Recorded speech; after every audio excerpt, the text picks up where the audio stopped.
Cybernation Uncensored.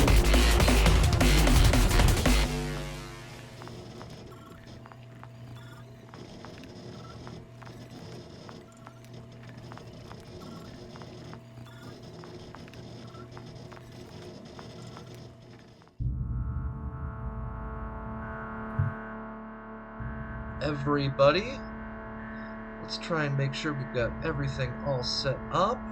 There we go. Can you folks hear us out in the wasteland of Twitch? I sure hope so. I hope so as well. Let's see, can I pop up my volume? Yep. Okay, cool. I can hear me. Looks good, sounds good. Awesome. That is always good to hear. Alright, so, ladies and gentlemen, and everybody in between, welcome, welcome. We are finally doing our Session 0 for Fallout Asia. This is our new Fallout 2D20 campaign being run by GM Capricious Nature. And we are set in Fallout. It's Fallout's Asia, which is a completely unexplored section of the world, and we are going to explore it and start filling in some of that wonderful, wonderful, tasty lore and building it up along the way. So I am extremely excited to be here with all of you, and what I'm going to have my players do is I'm going to have them go ahead and give me just a brief introduction to who you are as a streamer, and I'm going to start popping in all of our links. Okay, so let's start up on top. We're going to go with Captain Mark. Go ahead and start us off. Yeah, Captain Mark, just Mark if you like. I'm here. I'll be here every week now. I'm in Capricious' other game on Saturday, Cyberpunk Red. I'm over at Heroes in Theory. It's a D&D stream on a Sunday. And it's been delayed, but we're getting an audio podcast soon that's of more of a horror nature, playing Delta Green one-on-one with a single player, a bit of an experiment. But that's what I do. I might start streaming when I get out of this flat that I live in that has mega internet connection. And other than that, yeah, that's me. Thanks for joining us. Alright, thank you very much. Raven, go ahead and introduce yourself. Oh, you are muted. Here. There we go. Yep, go ahead. Hello everyone, I'm Raven. You can catch me here every Friday and for Fallout Asia, or every Saturday for Fallout, or not, for Cybernation Uncensored goes Nomad. I don't really stream too much like any other place for the time being. I'm thinking about streaming like a few months down the road. A little idea that I have for Cyberpunk. But thank you. Alright, thank you very much. Let me make sure I got those dropped in properly. There we go. Awesome. I just realized how loud our background sound was, so I'm going to turn that down a little bit. Next up is going to be Johnny Drop, so go ahead and introduce yourself. Hi, I'm Johnny Drop. Streaming wise, you can catch me here on Fridays and Saturdays. I also have a SoundCloud if you want to check that out over at Arxon. And you can catch me lurking on the Cybernation Uncensored Discord at Johnny Drop. Awesome. Thank you very much. And Logar, go ahead. Hey, I'm Logar the Ogar. I am a GM of a Starfinder campaign called Dead Sundays. We play most Sundays. We'll be on tomorrow night, 7 p.m. Eastern. And anytime other than that, I will pop in a couple times during the week just to play whatever game I'm playing and hang out and just good vibes only, man. Has to be. All right, sounds good. Well, I'm very fortunate to say that we will have some good vibes here with some absolutely horrible background setting. So We'll get a little bit of both. And Stink Palm, go ahead and introduce yourself. Hi, I'm Tracy, or StinkPalm007. So I'll be here. This is actually my first stream. And other than that, you can catch me on Discord, StinkPalm007, Twitter, same thing. And I like to try to make home brew stuff, so you can check out the Medicine and Time of Red for Cyberpunk on Cybernation Uncensored if you want to. All right, perfect. Thank you. And ladies and gentlemen, I am GM Capricious Nature, and I've got a buttload of links to drop for all of you. Let me get that in for you right now. There we go. I've got like a pile on here. Oh, we've got Fallout Pacific Northwest already in the chat. Fallout's a horrible setting? I don't see it. Well, you'll see it for Fallout Asia. That's for damn sure. So I've got a bunch of different links I'm dropping for all of you, and you guys can check out everybody here, everybody on our roster. We all have links for different websites. The first one is listed up on cybernationuncensored.com. As so many of you have probably already recognized, we have rebranded. We are now Cyber Nation Uncensored instead of Cyberpunk Uncensored. This was a decision that kind of had to be made because our glorious leader, Rob Mulligan, is working on opening up a Kickstarter and starting to release some products. And so we are now officially Cyber Nation Uncensored. So everybody, welcome. Very happy to have this as our first stream on here. The next, oh wait, sorry, can't do that. So the second, my bad. The second link that's listed on there is the Fallout Wasteland Reveals generator. This is another perchance generator from me. I spent a buttload of time working my face off and getting the Wasteland Reveals together. And what this is a literally a GM tool that you can spontaneously create weather, including weather effects on your players. You can create building exteriors and interiors, generate loot categories as well as loot numbers based on the size and how searched it is. There's hazards, obstacles, and enemies, and there is every single loot item in the entire freaking game. I spent a buttload of time getting all of those together. Down at the bottom of it, you can find simple encounters for just getting around the wasteland and what you might run into. And I'm also working on wild wasteland encounters for posting up some of that crazy zany stuff. And I have a couple of different credits to give for that. The original concept comes from Valstoys. This time around, I'm not using his maps for Fallout 2D20, but I'm very happy to shout him out for giving me the wonderful inspiration for the generators. We also have Mortagan, who I've seen on Modifius's website, and I've seen him on, I believe it was the Facebook and the Reddit, with his 100 encounters, which are absolutely hilarious and wonderful to play with.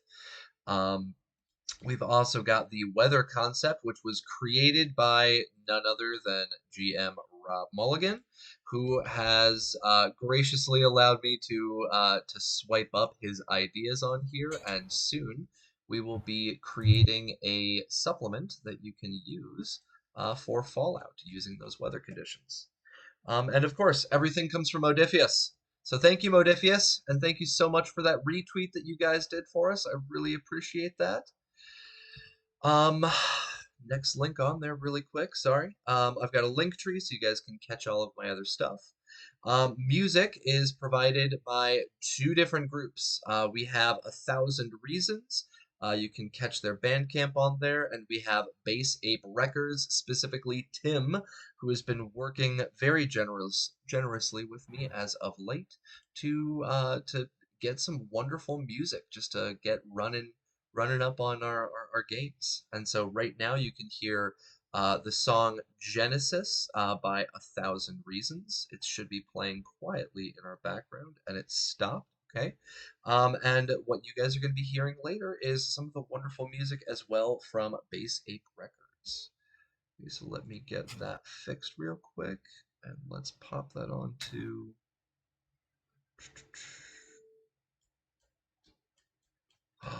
It stopped. That is very bizarre.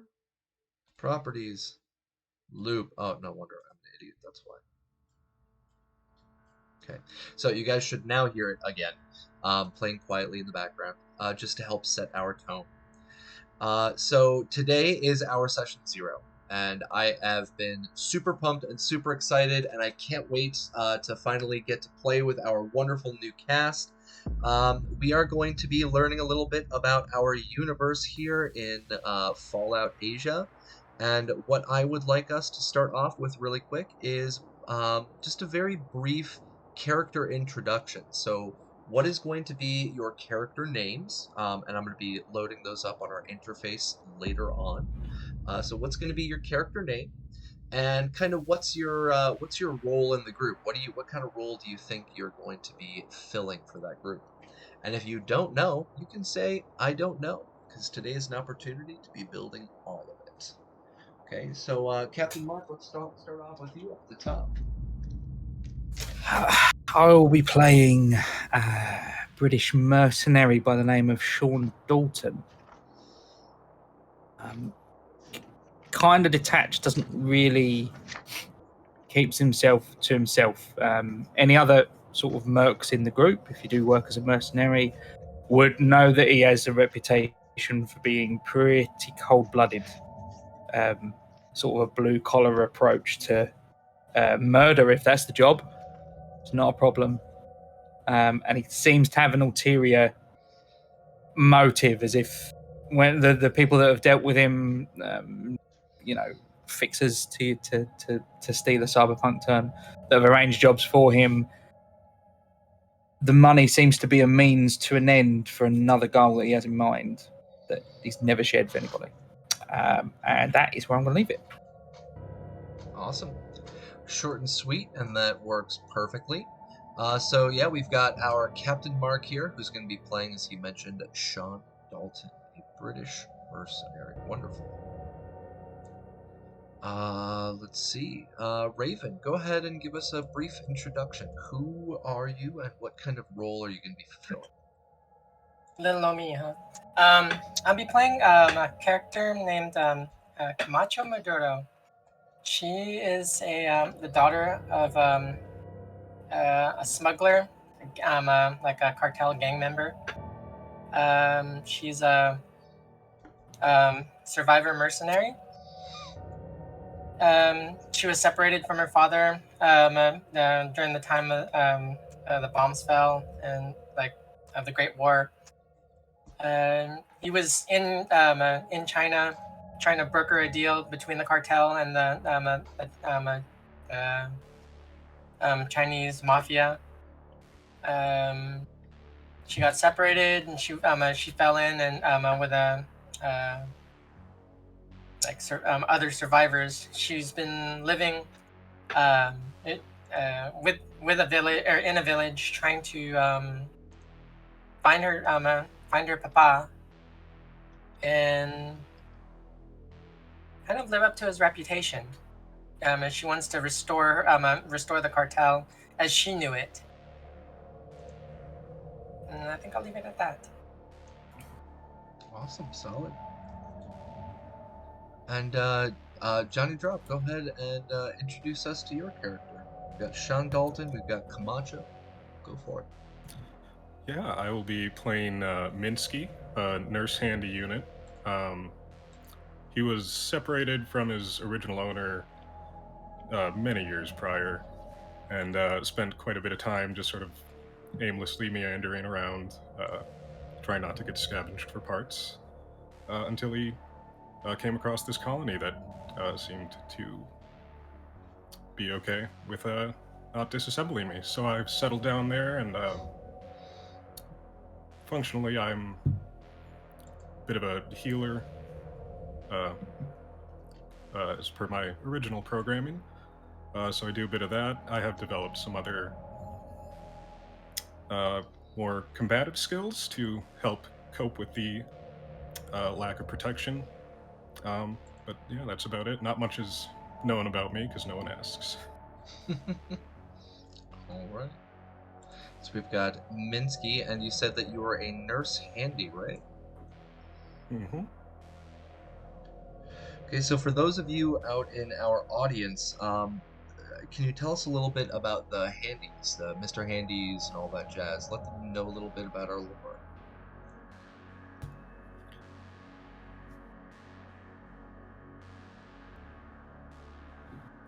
Yeah, so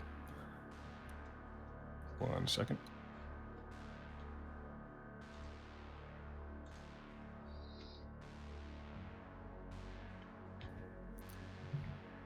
Like the lore in our setting? Well, just for like kind of what these handies are, like what is it? What is a handy? What is a nurse handy? What's a Mr. Handy? Yeah, so they were Mr. Handies were sort of units that were designed to sort of be like little butlers around the house and whatnot. Nurse Handies are more specific design that was built to, well, obviously heal. But there are all sorts of different ones. There are Mr. Gutsies that are combat units. I believe there's...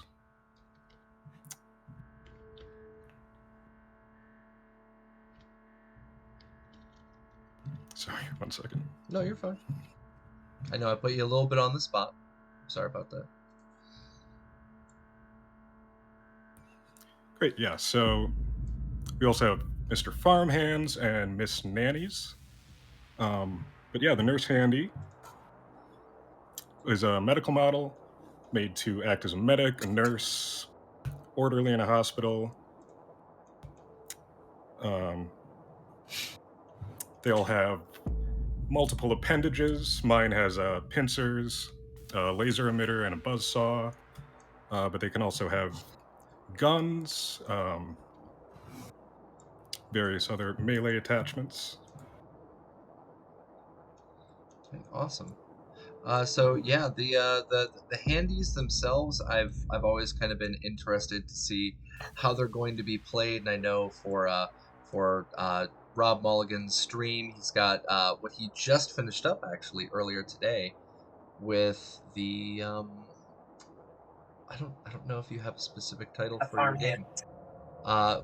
Well, no, it wasn't a farmhand. We've got Darth Zion, who's playing a mechanic Mr. Handy, and it's always been kind of interesting. Team Wasteland, there we go. So Team Wasteland over on YouTube with Mad Queen. They've been running a couple of sessions already, and his Mr. Handy is literally like a car mechanic. And now he's gone car mechanic to Wasteland badass murdering everything, which is kind of cool. Yes, Sprocket, thank you. So yeah, very interested to see what's going on with Minsky and being a nurse handy here in the Wasteland. Should be quite interesting to see how all of that pans out. So, looking forward to that. And Logar, go for it. I will be playing Val Jacobs, who is a survivor through and through. He was with his family on a business trip from America during the time that the bombs fell. He's probably only about 4 or 5 years old. Luckily enough, he was able to survive, and between his family and the people that they met up with after that, he was able to basically continue to survive through the good use of community and everybody sort of always working to one goal of to have everybody together and alive, and to have as much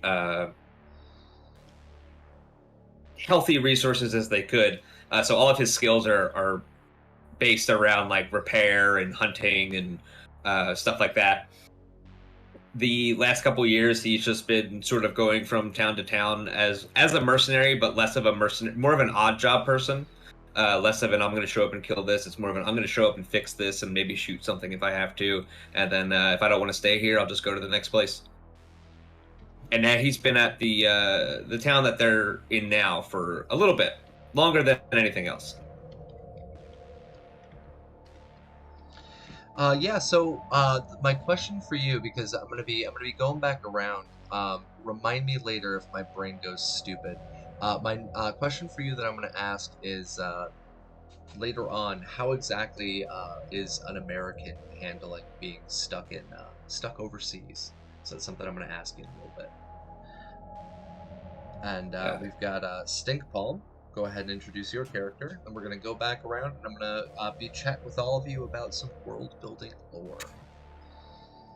So I'm going to be playing Dr. He Jianyu, well-educated Taiwanese eccentric scientist. People around the town call me a trader, but I'm not much of a trader. I'm really a junk collector. I travel the wastelands with my Pact Brahmin, Dynamo. And together we go and we collect things. Jianyu is reserved, and he doesn't like to disrupt the social situations. He's polite and respectful generally. He likes anything that's technological, and always looks like he's searching for something. And he just showed up at the colony about 5 years ago. And has been coming to and fro from there and other places, collecting things and trading things. And I also like to repair stuff for anybody who can pay or offer a meal or whatever. Awesome. So yeah, for all of our audience, as you guys can already see, while they were talking, the reason I got on Johnny Drop to share us a little bit of information about Mr. Handy's is as he was talking, I pulled up Photoshop and I added on our names. So all of our player names are now visible on Twitch. So thank you very much for helping me there. Trying to get a little bit of fill in for that so that we can get some information. Also give me a chance to get this updated. This is our session 0, so there's going to be a few hiccups. Sorry about that for everybody. But let's roll on to our world building questions, because I got a couple of questions for everybody that I want to ask here on stream so that our audience can learn a little bit about the world itself, the characters, and what the heck is going on. So first and foremost, we've got our character here, Sean. Sean Dalton is you said he was a mercenary, right? What kind of work does he kind of generally pick up in this world? I think probably the polite term in everyday company would be wet work overseer. Okay. Yeah, he'll do the dirty jobs that a couple of occasions where he lives kind of the settlement that at least the beginning of our game will be based in. I'm sure we'll get onto that in a little bit. Yeah, is he lives kind of a ways, like kind of on the outskirts, but when there has been trouble, he's usually been the one to lead the charge to put the trouble down, and seems to do so without much remorse. It's not a problem for him. It's a job, almost. Okay. Awesome. That's very same question goes over to Camacho as well. You also said that you were a mercenary. So what kind of mercenary jobs are you picking up in this area? I would say the type of there we go. I would say the type of work that I do would be forced litigation. So if someone has a problem with one of their neighbors borrowing something and they don't want to give it back, I would step in and force make that other person give it back for a small fee. Also, I'd probably have my fingers in everything as far as like dealings or any type of financial dealings in the village. People would come. I'm friendly, about as friendly as a scorpion. Loan out money and at a high percentage. Awesome. So you've got, as you said, like what I wrote down in my little notes was property acquirement. You are a property. What would that be? Reallocation specialist, I guess would be the fanciest term for it. So yeah, you were talking about how like if somebody has something, other people don't want to give it back, you kind of step in that situation. Fee. Okay, forfeit. Of course, you're a mercenary. Everybody's got to get paid, right? It is the Fallout universe. There's nothing being done without caps exchanging hands. No one Except, rides for free. yeah, exactly. Except for maybe in the situation of our next player, for Minsky. What exactly have you been doing in this settlement for the last 30 years? You mentioned that you were kind of traveling around to avoid getting scrapped, and you found a place that you can settle in. So what are you doing here? What's your place in this small little town? Well, he hadn't had much purpose since he lost his original owner, and I think he's kind of just the sort of guy you go to when you need a little patch job, or he just does small little jobs for people. Just he likes feeling useful. Okay. And this is something that I've mentioned to my students. For those of you watching our stream here, hopefully none of my students are on here. Otherwise, I'm going to have to start screaming at kids when I get back to school on Monday. But as I've mentioned to my students, one of the things that I love trying to do with games like this where there isn't an established lore, because for Fallout, of course, there's the American lore, but in Asia, there isn't.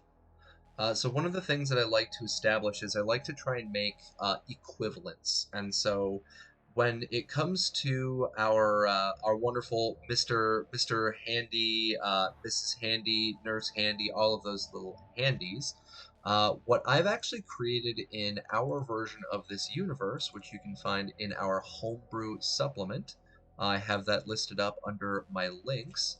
Um, is the fact that, well, we're in Asia. And so, because we're in Asia, it's not very likely that Robco got their grips over here as early as they did. So, instead of what's going on here is that our Nurse Handy here was most likely created by um, the, well, the equivalent to that, which is ARTEC, ARTEC. So, that's the Asian Robotic Technical Company, or Asiatic Robotical Technical Company. And with this, what I'm going to give you an option for right now is kind of how would you want to change your appearance or change your layout? Because you're not going to be made the exact same way. What kind of changes do you think would be available on your unit versus an American one?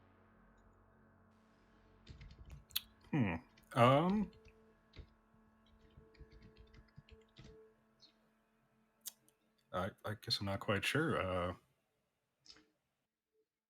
Well, something to think on at least. I can bug you Yeah. about it later. Again, I'm kind of throwing you on the spot because I'm trying to get some world building ideas here for how things are different. So, for like nurse handies, are there a lot of them here in Asia? Are there only a few left? Are you the American model? Or are you one of the original Asian models? So it's something you can let me know or you can think about. It's up to you. Yeah, I originally planned to be from America, Mhm. and I incidentally got trapped over here. Okay. Okay, that works perfectly fine. Yeah, so you're an American model and you got trapped in Asia. And with that, something interesting to think about is maybe your interface that all of these other R-Tech robots have, maybe you don't have it. Maybe you're unable to access computer systems as well as the other ones have, and maybe that's why you kind of got lost or stuck. Yeah, Okay, yeah, I so like that. yeah, so we've got the American model. You're trapped in Asia, and you have difficulty adapting to the interfaces in Asia, because like we have I think it's the PAL system here versus the JAL system or something. I know encoding and all that stuff is very different here, so something to think about. So inability to fully interface. Okay, cool. And Val. For our character Val here, you said it was Val Jacobs, right? I've totally spaced on writing down the last name. So let me fix that real quick. So I've got a handy dandy little notebook here that I've been using to GM with now for, I think, 7 or 8 years. And I pop all my little session 0 and my notes in here. So we got Val Jacobs. Okay, so what is it like being, well, as we say over here, a Waigoran, foreigner? What is it like being a foreigner, an American, in Asia? You're stuck here in Taiwan right now. You're in a pretty rural area. So, how do you think you're feeling? So, I mean, at this point, Val's probably close to like 40 years old. He's been here for a really long time. But when he based a lot of his personality on was like when he was very young, he was stuck in a bunker for a long time before it had to open up. A lot of what they did was just watch old American holotapes. So that's like the only real connection that he has to being an American. But he also understands that where he is and where he was from are not the same thing. So he knew that he was different. So the only thing that he really had to latch onto were his parents that were with him and these holotapes. And that while everybody around him was so much different. So for him, once he really got out and was in the wasteland, it reminded him so much of the idea of the American Wild West that he just kind of fit right in. And it wasn't as much of a transition as it would be as if you like plopped him out of America and plopped him right into Asia. Or Taiwan, I should say. Okay. So you still grew up in Taiwan. So of course, like on your character sheet, you know Mandarin, you know English. So you're fully immersed in the culture, but you're still very much so trying to preserve that whole Wild West thing, right? Right. Yeah, like definitely he is a learned cowboy. He thinks and because he doesn't really have anything else. Everybody is so much different than him that he was like, "Oh, I want to be who I think I am." And when he was a kid, that's what he did. And that's who he grew up to be. Awesome. And Jianyu or Dr. He, I think you said? You're going for He? Okay, so Dr. He Jianyu. I'm going to stick with Jianyu because that's a little bit easier for me to pronounce in there because He, we've got the tones with the third tone. So for Jianyu, you're a scientist, you're a trader, you're a mechanic. What the heck are you doing in this settlement or in any of the surrounding settlements? How far have you really gone from this kind of settlement that all of these others are living in? I mean, I'm what am I doing here? I just kind of showed up one day and just kind of stuck around. I traveled back and forth. I'm Taiwanese, and so this is not very far from where I was born. And it's a very different world than when I was born, but it's kind of familiar in other ways. So I like to scavenge and salvage and look around, and always willing to help fix somebody's stuff in the settlement and that sort of thing. And I do a little bit of trading, but I took the trader loadout, but I literally have no barter. Okay. So you're the best trader out there. You're the one that will always pay 100% value, and you never mark it up. Got it. Not the most effective trader, but it's not really what I do. I collect garbage. Okay. Awesome. So you're kind of like the garbage man, scavenger, hoarder kind of person over here. Oh yeah, that's what you have a Pact Brahmin for, You wouldn't need one of those if you're not hoarding. I'm gonna I can't do that during the break. Our break is a little too short. I'm gonna send you a picture. Because I'm here in Taiwan. Right downstairs outside of our apartment, we actually have some folks that do that. Here in Taiwan, we have for like elderly programs, the government actually provides a stipend to the elderly, and they give an extra stipend if you go out there and you collect like recycling, if you recycle the metals and the plastics and stuff like that. And so we actually have an elderly couple right next door to our apartment complex. And you can actually see they've got this big cart and they always fill it up with these recyclables and the metals and the plastics and all this stuff and papers. I'll send you a picture of that because that's probably what your little home area would look like as well. And they're also super nice people because they talk to everybody. They know where everything is. They go to businesses and stuff and they help them out. Like, oh, it looks like you've got a lot of extra stuff. I'll take care of it here. And they'll come over and they'll take it off the folks' hands. So that works perfectly. So you're kind of a scavenger, recycle collector, garbage collector, scientist, right? Yeah, yep. And I mean, I'm really friendly with people. I'm polite and respectful, but I'm also I have pretty low charisma. I'm not like smooth or anything about it. Just, I find people, if you treat them right, they usually treat you right, or you end up exchanging bullets. I mean, it's one or the other. Gotcha. So try not to get shot. Yeah, I aim for that, and hopefully not get my Brahmin shot. Yes. I'd hate for Dynamo to get hurt. Dynamo, right? That's your Brahmin's name. I gotta mark that down. So Dynamo. And I'm gonna check back in on chat in just 1 second, folks. Even got a name tag.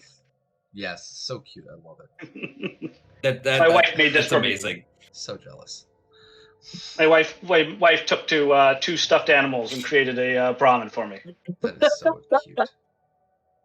And so she ordered it and she's gets this pack and she's like, all right, I gotta go to the bedroom, grabs a bunch of stuff, and then comes out like an hour later. It's like, here, you need this for your character. Hey, listen, I'm gonna go away for a minute and do some science. Do not come over here. Science. As he starts bashing plastics together.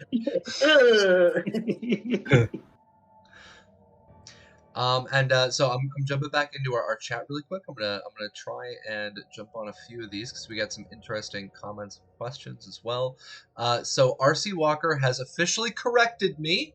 So Mr. Handies are made by General Atomics, not Robco.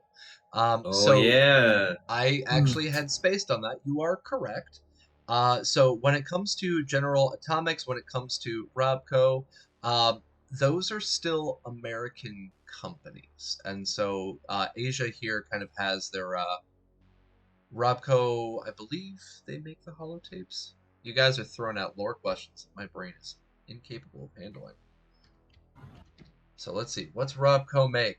Let's pull that up real quick. Multi-billion-dollar robotics and software industry by Robert House. Oh my god, House. Robco is Mr. House. Yeah. So he makes Stealth Boys. He makes the Repcon Aerospace. They deal with, of course, the House, the Pip-Boy, Vault-Tec, joint venture with Vault-Tec, joint venture with Nuka-Cola. So they're everywhere. They're involved in everything, apparently, except making Mr. Handies. So everything but Mr. Handies. Got it. So the one thing I said is the only thing that was wrong. Oops. But yeah, so a correction on there for me. Thank you very much, RC Walker. The next thing on here, Base Ape Records brings up what I kind of pointed out is the fact that our Mr. Handy or our Nurse Handy here is definitely going to have issues, not just interfacing, but possibly also finding replacement parts. You're in a country where they're being made by a completely different manufacturer for a completely different purpose. And so we might have a little bit of an issue with replacing parts. We can always find robot repair kits. But replacing the parts, if it falls off, you might have some weird kind of limb hanging from the side that you may never have used before. Could be interesting to build that in. And Frankenstein handy. Yeah, exactly. Frankenstein it on. We've got our scientist, mechanic, engineer here. He can just solder it on and then get out the blowtorch, and you just got this arm hanging off on the side. You may start to somehow. literally change form as the campaign progresses. Like Exactly. that's. I would love to retrofit a laser blaster on your arm that doesn't fit, but we'll make it fit. Yeah. Gluing a Gatling laser on him. That actually would be pretty cool. I've got Karen actually coming in. So Karen S, hi. Very, very happy to have you in here. She's one of the big watchers over on Mad Queen's show. And we were chatting a little bit earlier this week and last. So welcome in. Hopefully you can enjoy. The next question on here. When it comes to what Vampire Bites is asking me about ghouls and super mutants. So this is something I'm going to get in a little bit later, is the fact that super mutants are created by West Tech and the FEV, the Forced Evolutionary Virus. That doesn't exist in Asia. It was only in the continental US. There aren't even super mutants in Alaska. There are also supposedly no super mutant outbreaks or viral outbreaks in Canada either. So it's literally only in the continental US, like straight up. So yeah, there's going to be no super mutants in my campaign, but you guys are going to find out what abominations are replacing them later on. We are not to a level yet to handle that, so we'll get there later. As for ghouls, originally we did discuss about a couple of players wanting to be ghouls, and then everybody wanted to be a ghoul, and then nobody wanted to be a ghoul. We all decided that we're like, oh, we can't all be ghouls, so we'll all switch, and then we all switched and never talked about it and forgot. Yeah.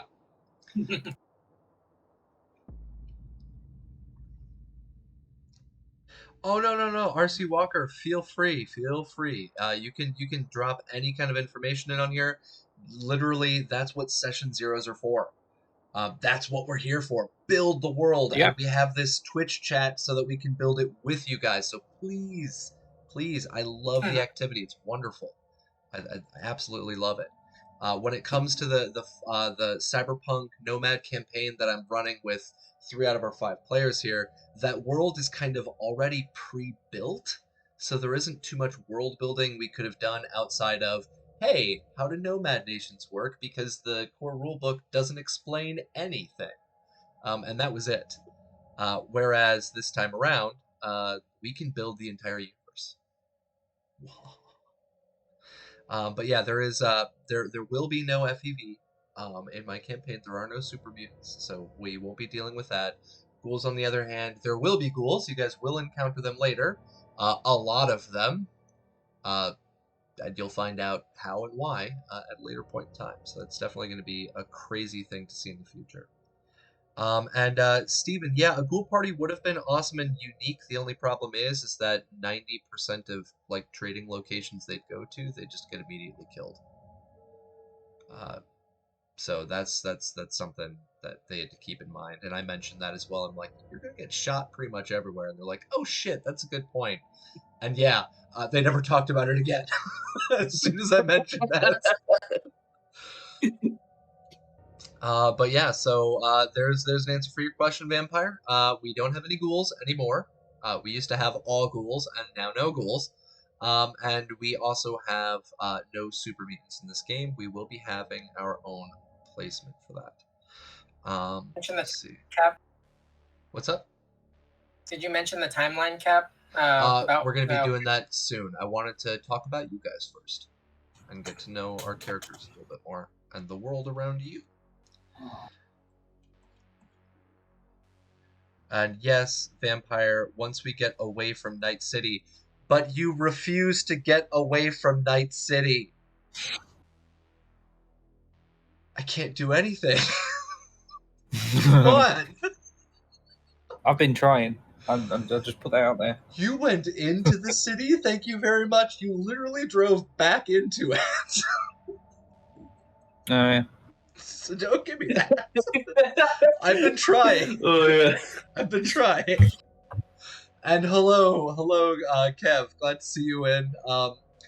For all of you who might be interested, the Wookiee Kev here, amazing guy. He actually created a lot of supplemental pages that you guys can get access to help you with your character building needs. They're over on cybernationuncensored.com. They're our most recent post, so you can go check those out. Wonderful work. Now, I've got a real quick question here because I've been chatting, or I did chat quite a bit with Raven about this.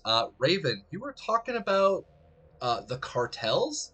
How the hell are cartels involved in Asia? We're on the opposite side of the largest ocean in the world. What's going on with this? Idea was that her papa was brought her over, and he was brokering a deal between the cartels and the triads. He wasn't supposed to stay in Asia, but when the Great War kicked off, she kind of fell through the cracks. So he was supposed to just be in. They were supposed to be there for a short stint in order to broker the deal and then head back over to Colombia. Okay.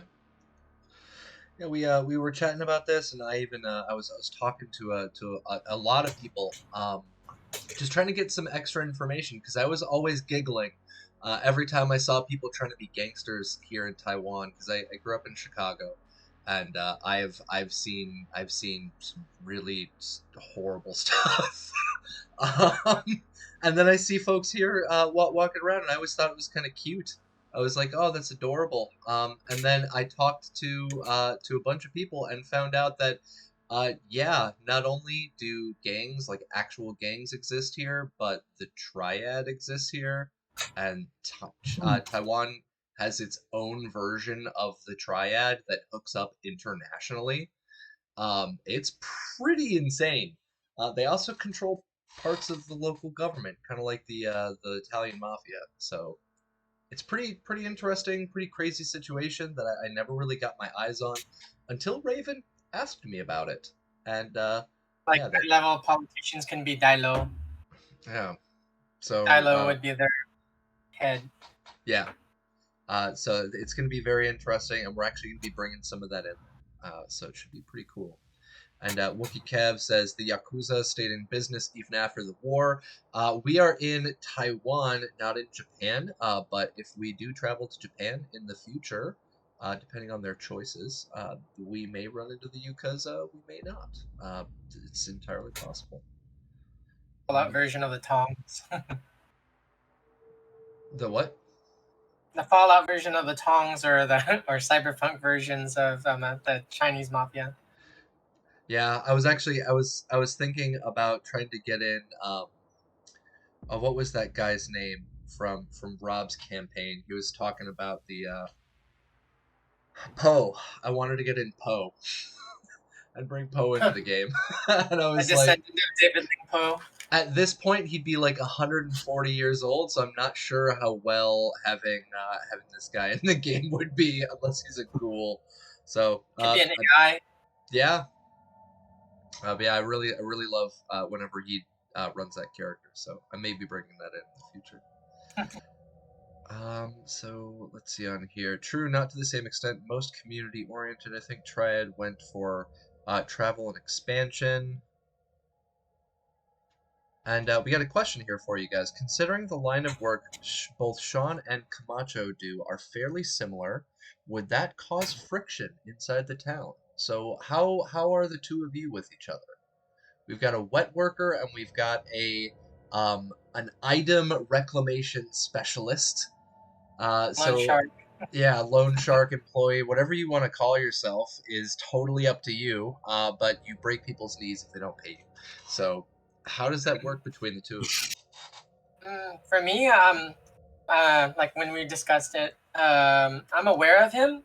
I don't know much about him. I would probably pay the kids in the town a small like a little bit to keep tabs on him, see what he does, watch him, report back to me what like whatever he's up to, because I kind of just like to keep a covert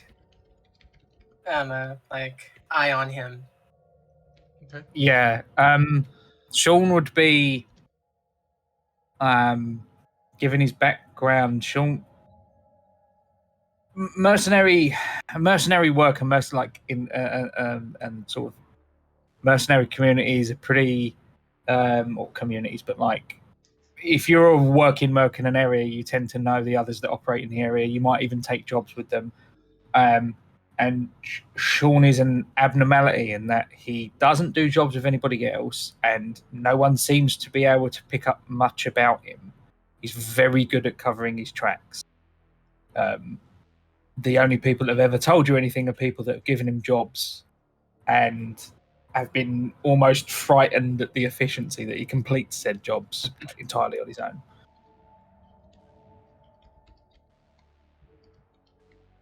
So extremely secretive.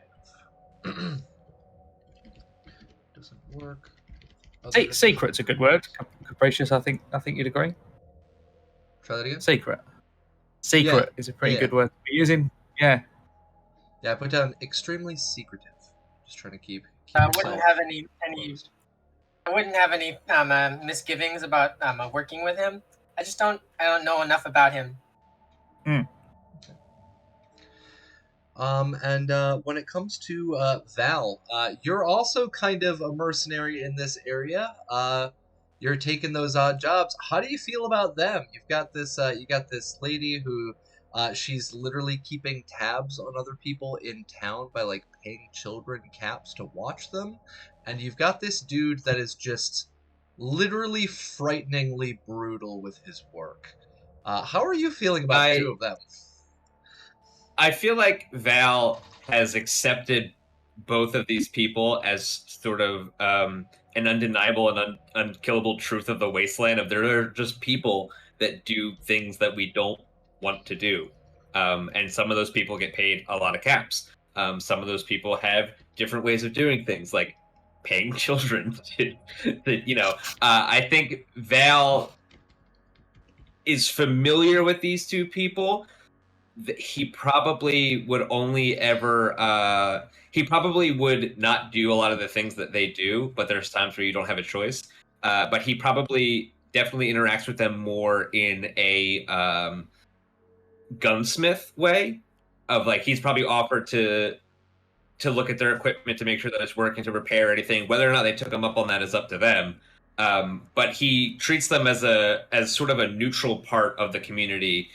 Not necessarily like a necessary evil, but in the way that we would look, like us in real life would look as like a necessary evil. Yeah, and he's very impressed. He's very impressed with their ability. He very much likes. He very much likes people who are good at what they do.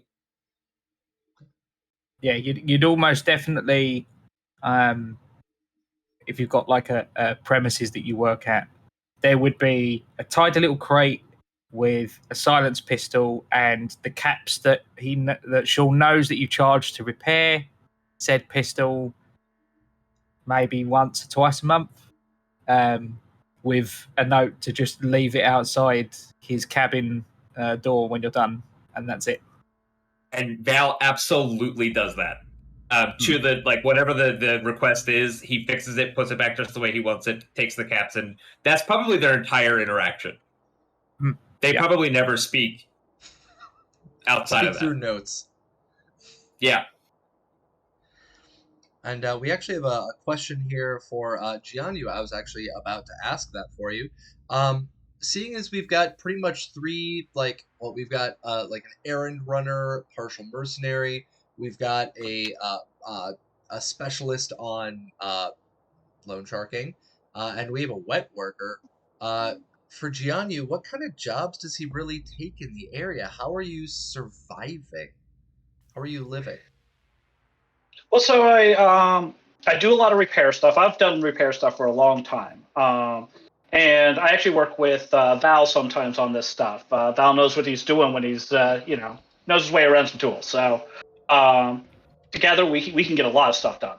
So I I'm always willing to do stuff like that, help out with fixing things, fixing up robots or whatever it happens to be. I love technology. But I also am a collector of things and run errands. Like if people in the settlement want something specific and they tell me, I'll just kind of add to the list of things that I'm looking for. And if I find it, I'll bring it to them and hook them up. And I trade for caps, or I just trade for a home cooked meal or whatever. When you're out on the road with your Brahmin all day or all week, a hot meal is worth its weight in gold. So I do that. I'll move stuff. If somebody wants a letter taken somewhere, I'll do that. Whatever. I'm always kind of looking around, scavenging, looking for something to salvage, or just something to read. He loves to read things, read technical manuals, the stupid manual that comes with your lawnmower, and he's engrossed in it.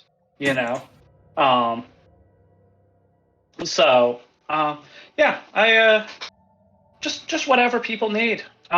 He's friendly. People know when they show up that they can come and trade with me and see if I have whatever they wanted.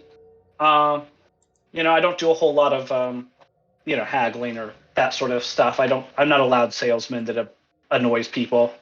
At most I have a little sign I just hold, flip it around and say all right, open for business.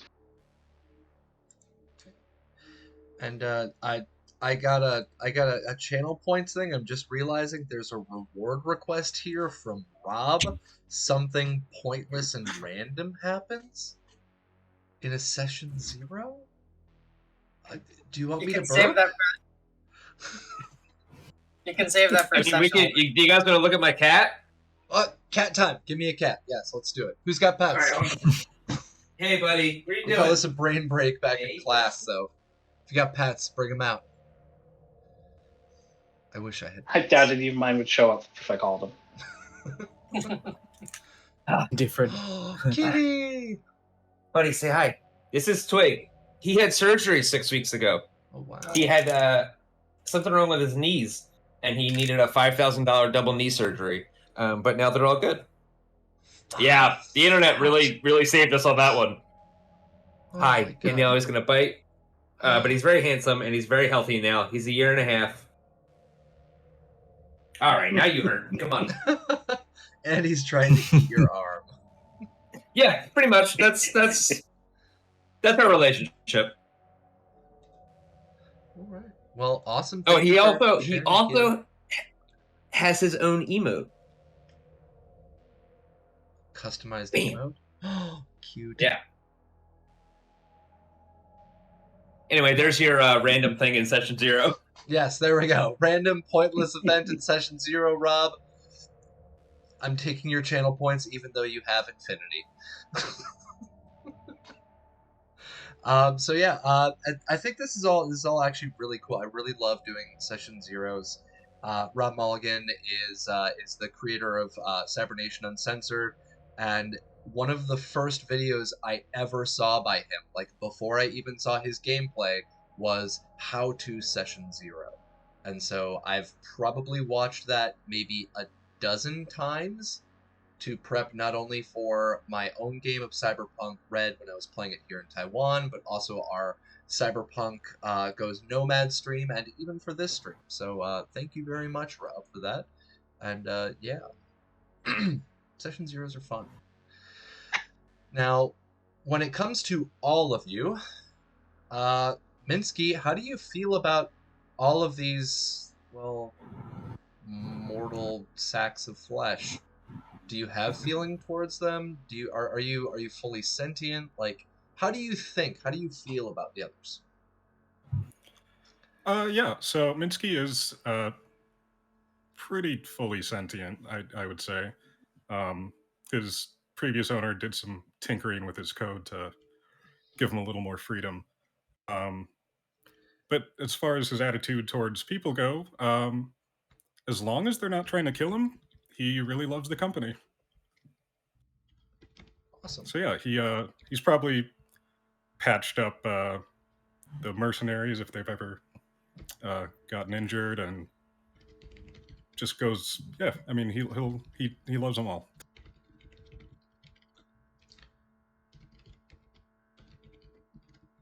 Sorry, I'm just trying to type that out. So yeah, you're fully happy with the others as long as they aren't being aggressive, trying to scrap you or shoot you or trying to tear your parts off. Yeah, he was a very lonely person or robot before finding the Gotcha. colony. So. And that leads me into the kind of the second part of that question. Are you fully sentient? Are you fully sapient? How does your brain work? Are you still just running on your programming, or are you kind of your own? Yeah, I'm kind of my own. I still have a sort of compulsion for healing. That element of the original code is still there, but other than that, I'm fully sentient. Yeah. Okay. It still runs. Okay, cool. So yeah, one of the things that I was originally talking with you about, trying to build the background for your character, was that like after the bombs had dropped and everything went to shit, your owners died, or your owner, and from there, one of the things that I know 100% would happen is that the government forces would have seen you, been like, "Oh my God, he can heal things," and then immediately confiscate you for government use. And so I'm assuming that like during that time you were probably just used like a tool, which would contribute to that feeling lonely, just being expected do this, do this, do this, do this, do this. And I think that is that kind of what led you into your sapience, your ability to just kind of think and feel for yourself, was just this, I don't want to do this anymore. Yeah. The So his previous owner had gone in and sort of changed his coding so that he could have this sort of sentience. So when he was confiscated by the government, he was already sort of his own individual, which they didn't care. So he was just used like a tool, but at the same time, he had more feelings and whatnot. So it was a very tough period of time. Okay. All right, cool. I like that. I like it adding in that extra depth. I know originally we were shooting around some ideas about how you were kind of stuck taking care of some of the players when they were stuck in like cryo sleep. And then every single one of our characters said that they didn't want to be in cryo sleep, and I was like, okay, never mind. So we kind of just threw that one out because we were originally when discussing figuring out our world, which is going to be my really janky transition. When we were originally discussing the world, we were trying to figure out when is this all taking place, and we eventually came around to the idea of, hey, this takes place sometime between 25 to 50 years after the bombs drop.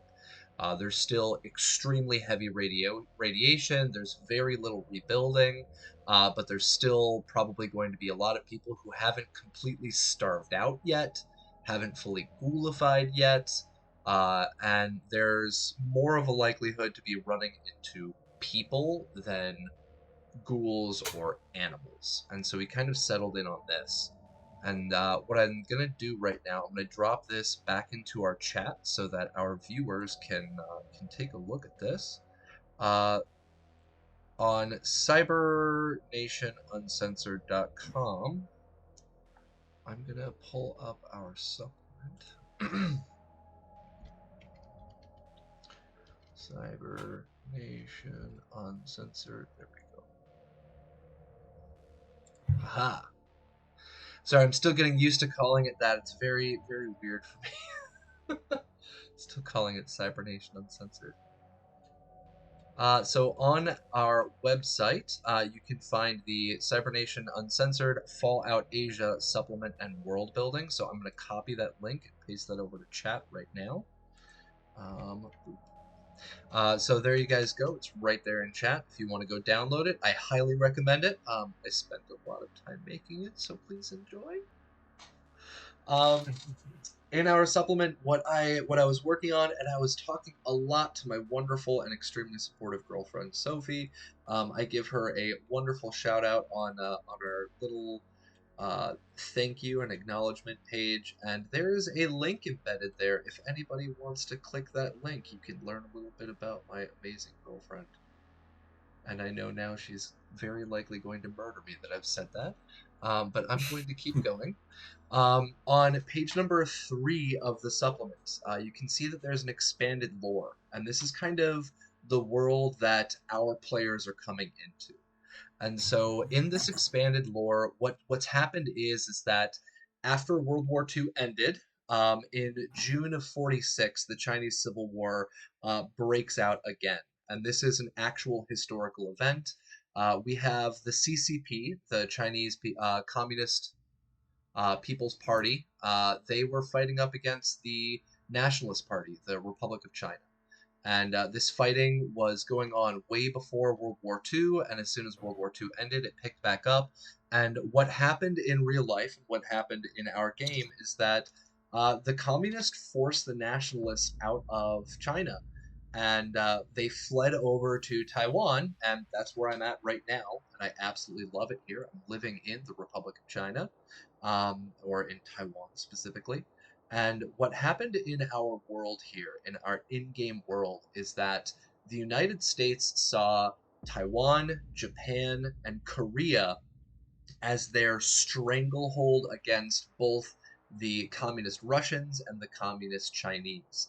And as most of you already know from our Fallout lore, in Fallout, like, the McCarthy era never ended. It just kept going and going and going and going and going, and probably got worse over time instead of getting better. And so the world that we've come into now is so extremely vitriolic that our timeline separates at 45. In 1950, we have the Korean War starting, but in 1952, General MacArthur successfully convinces the government to nuke the Korean border. And so the entire northern Korean border is now an irradiated wasteland of charred mountains that to this day are still leaking gamma and beta particles.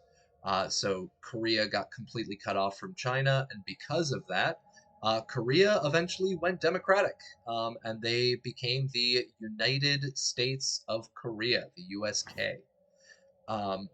And from there, the United States saw how well that worked out, and they started distributing nuclear arms to all of their allies. So from this point on, in 1952, Korea, Japan, Taiwan, the Philippines, Australia, Great Britain, England, or Great Britain specifically in England, Germany, every one of America's allies, both in NATO and in the Pacific, are now nuclear armed, and that's what led to our Fallout apocalypse, pretty much. This goes even further into the extremes of 1961. Kennedy nukes Vietnam and Cuba. He just wants to get rid of the commies. So Cuba is gone. Vietnam is an irradiated wasteland in the north. Both of these locations are completely wrecked, just to make sure that they don't become communist. Better dead than red is kind of how the United States went with this situation. Further on, you can see in 1975, or 1969 to 1975, there was in real life border conflicts between communist China and communist Russia. Mao Zedong hated the Ruskies with his soul, and so because of that, they had a lot of fighting. And in our universe, there's a nuclear exchange between Russia and China. They're really angry with each other. And so because of that, they kind of fight against each other and slow down their progress while Japan, Taiwan, and Korea just kind of keep progressing. And so in 76, the Pan-Asian program lands on the moon. It's not just Neil Armstrong now. You've also got folks up on the moon from Asia. In 1986, we have Ling Daojun creating a weapons program for experimental biochemical weapons that they were planning on using against their enemies. And this actually kind of comes from the Fallout lore. In Fallout, the FEV, the Forced Evolutionary Virus, which we talked about earlier, people were asking, are there super mutants? The FEV came into existence because of the Chinese bioweapons that they kept dropping on the United States during the 2020s and 2030s, and so they created West-Tech, they created the FEV. But here in World, I've kind of established when that started. It was 86. We have Taiwan Tech, which kind of replaces modern-day Foxconn as the fastest-growing tech company in Asia. To this day, they're one of the most valuable companies on Earth, and they are one of the prides and joy here in Taiwan. Except for in my universe, he never goes over to Communist China. He stays here. We have the bubonic plague outbreak in India, which is real. Cough, cough, hint, hint. The bubonic plague outbreak in India, except for this, I have about 10 times the number of casualties because this is a bioengineered version. We have Taiwan and Japan going full nuclear. We have Taiwan declaring independence and recognized by the United Nations, if only, in 1999. And then we move on just to this kind of crazy building of tensions. As soon as we get to the year 2000, we have the SARS outbreak that kills 50,000. We have a COVID pandemic that breaks out, kills 6 million. And then we have further issues where we've got these kind of civil wars and conflicts. And for all of our audience, if you guys want to see this wonderful layout timeline, I'm a historian, and so what I did is I combined the two, our game universe and the real world, together. And all of this kind of escalates to what caused our Fallout universe in the first place. In 2066, China invades Anchorage, Alaska, and so we have the Sino-American War officially beginning, and from that, the Americans start deploying power armor across Taipei and Tokyo, and they use that to fight off the Chinese communists who are trying to invade.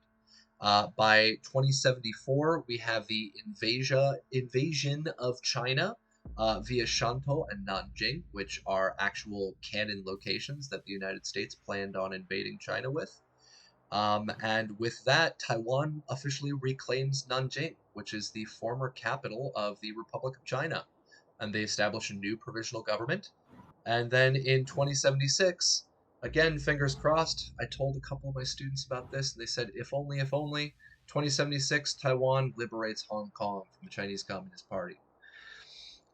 So this is a crazy timeline where war breaks out, because war never changes. The end all be all of this was in 2077, October 23rd, 12:03 Taiwan Standard Time. There were submarines detected in the Taiwan Strait. By 1537, the United States of Korean comms relay starts going silent. They detect high altitude bombers and then they go silent. By 2343, nuclear bombs are detonated over the Republic of China. And by 9:04 or 9:47 Eastern Standard Time, nuclear bombs are detonated over the United States. And that's where our timeline ends. That's the end of the previous world and the beginning of the wasteland. And so that's kind of our timeline. It's pretty insane, I know, but that's kind of the point. So for our wonderful players here, where do you come in on this timeline? How have you interacted with it before? If you're interested in sharing, go ahead and do so. Sean, is there anything you want to share about how you interacted with the timeline? It's up to you. Well, so I have a question. Oh, sorry. Yeah, go ahead. No, go on. Go ahead. I'm just curious if Jianyu would be aware of Taiwanese independence. You said you like to read. So for that, actually, let me grab my wonderful Fallout dice. I just recently got the GM pack. I'm so happy to get this. Thank you very much, Modifius Entertainment. Your shipping was the fastest that I've ever seen in my entire life. I still have stuff I'm waiting on from the United States that never got here from last year, but yours got here in 3 days. Well done. Mind blown. Very well done. So Modifius, my proverbial hat is off to you guys. So for Jianyu, I'm going to use our wonderful little Fallout dice with our little vault head on here. I'm going to roll 2 dice, and if either of them have the head on it, then you know about Taiwanese independence from the literature you read. Awesome. Does that sound good? Yep. Okay. You know about Taiwanese independence. You got a All right. effect plus a double hit on that. So you not only know about it, you know quite a bit about it. You studied up on it. You were interested. All right. Cool. Thank you. Now, we've got that answered for you. Not Captain Mark. Sean Dalton, what would you like to share if you would like to share? How he interacts with This timeline. He only appeared in what used to be a mostly, I'd say that the cabin that he lives in now is kind of it's kind of half brick, half constructed from logs quite well. It was just a destroyed, like, old military emplacement, like in just on the edge of like the forest near town. And he moved in approximately 5 years before our game begins, and just kind of cleaned the place up and built it, and just started kind of living there. And probably the people in the town were a bit suspicious at first, but then when he helped to drive away like a raider attack, kind of wordlessly, just kind of turned up quite efficiently, dispatched most of them, and kind of left without saying a word. The town were kind of like, oh, okay, well, you know, if he was going to kill us, he probably would have done it then. So we'll just leave him alone. I think I'll just leave that there. Yeah. Okay. So you show up completely after the timeline. There, you have no interaction with any of these events that any of our players here know about. So yeah, you're way after this. I might do, but I'm not revealing that yet. Okay. And I'm sorry, I actually totally forgot to mention to our viewers, when is this? Oh my god, I just got your token. That looks so cool. I love it. I absolutely love it. So I figured out how to put it on there. I figured out how to put it on there myself, but I think I've now got 2, so you just need to delete the. I think it's the one on the right of my new one. Okay, yeah, no worries. Give me 1 second.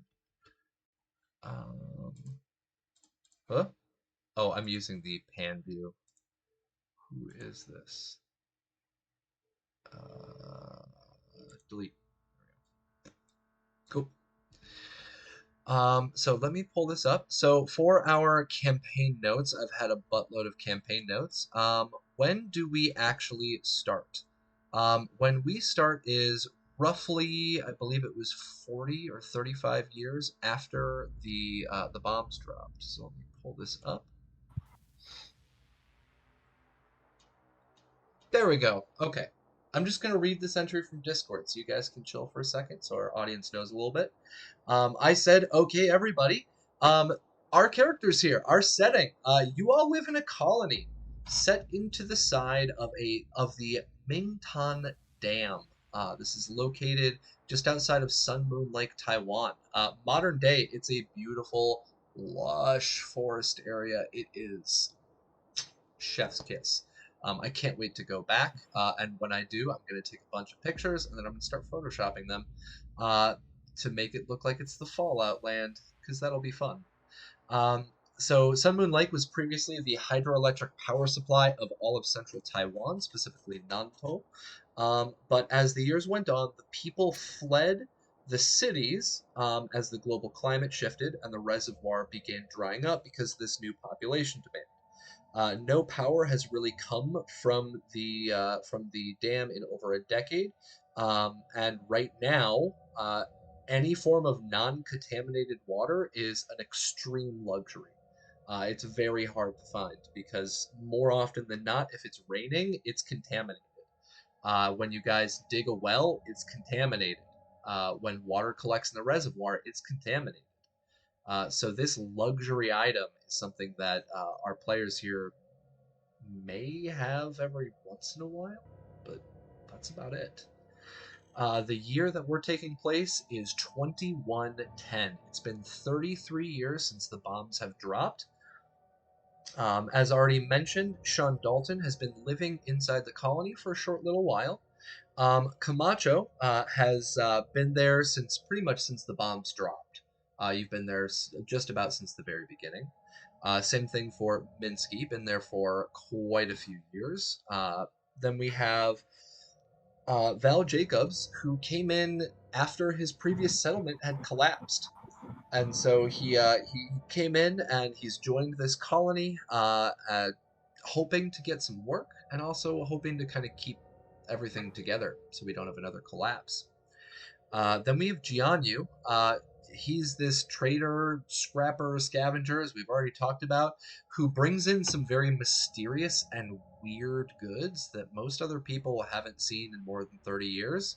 And sometimes he even runs across things that people haven't seen in 50 or more years, going way pre-war.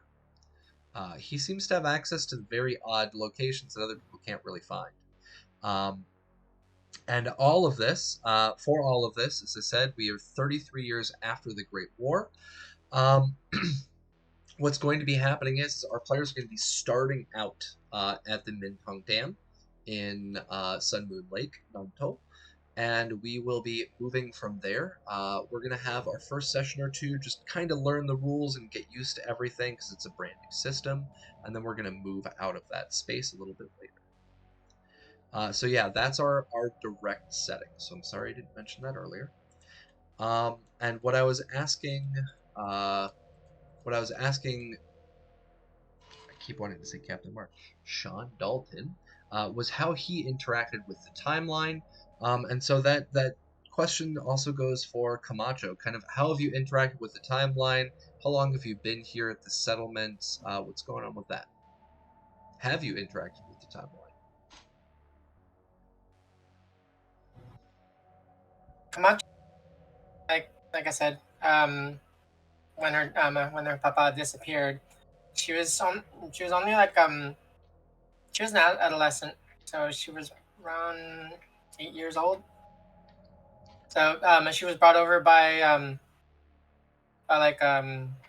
triad guards or the bodyguards, and told to stay in the village till everything died down and she was reunited with her papa. She started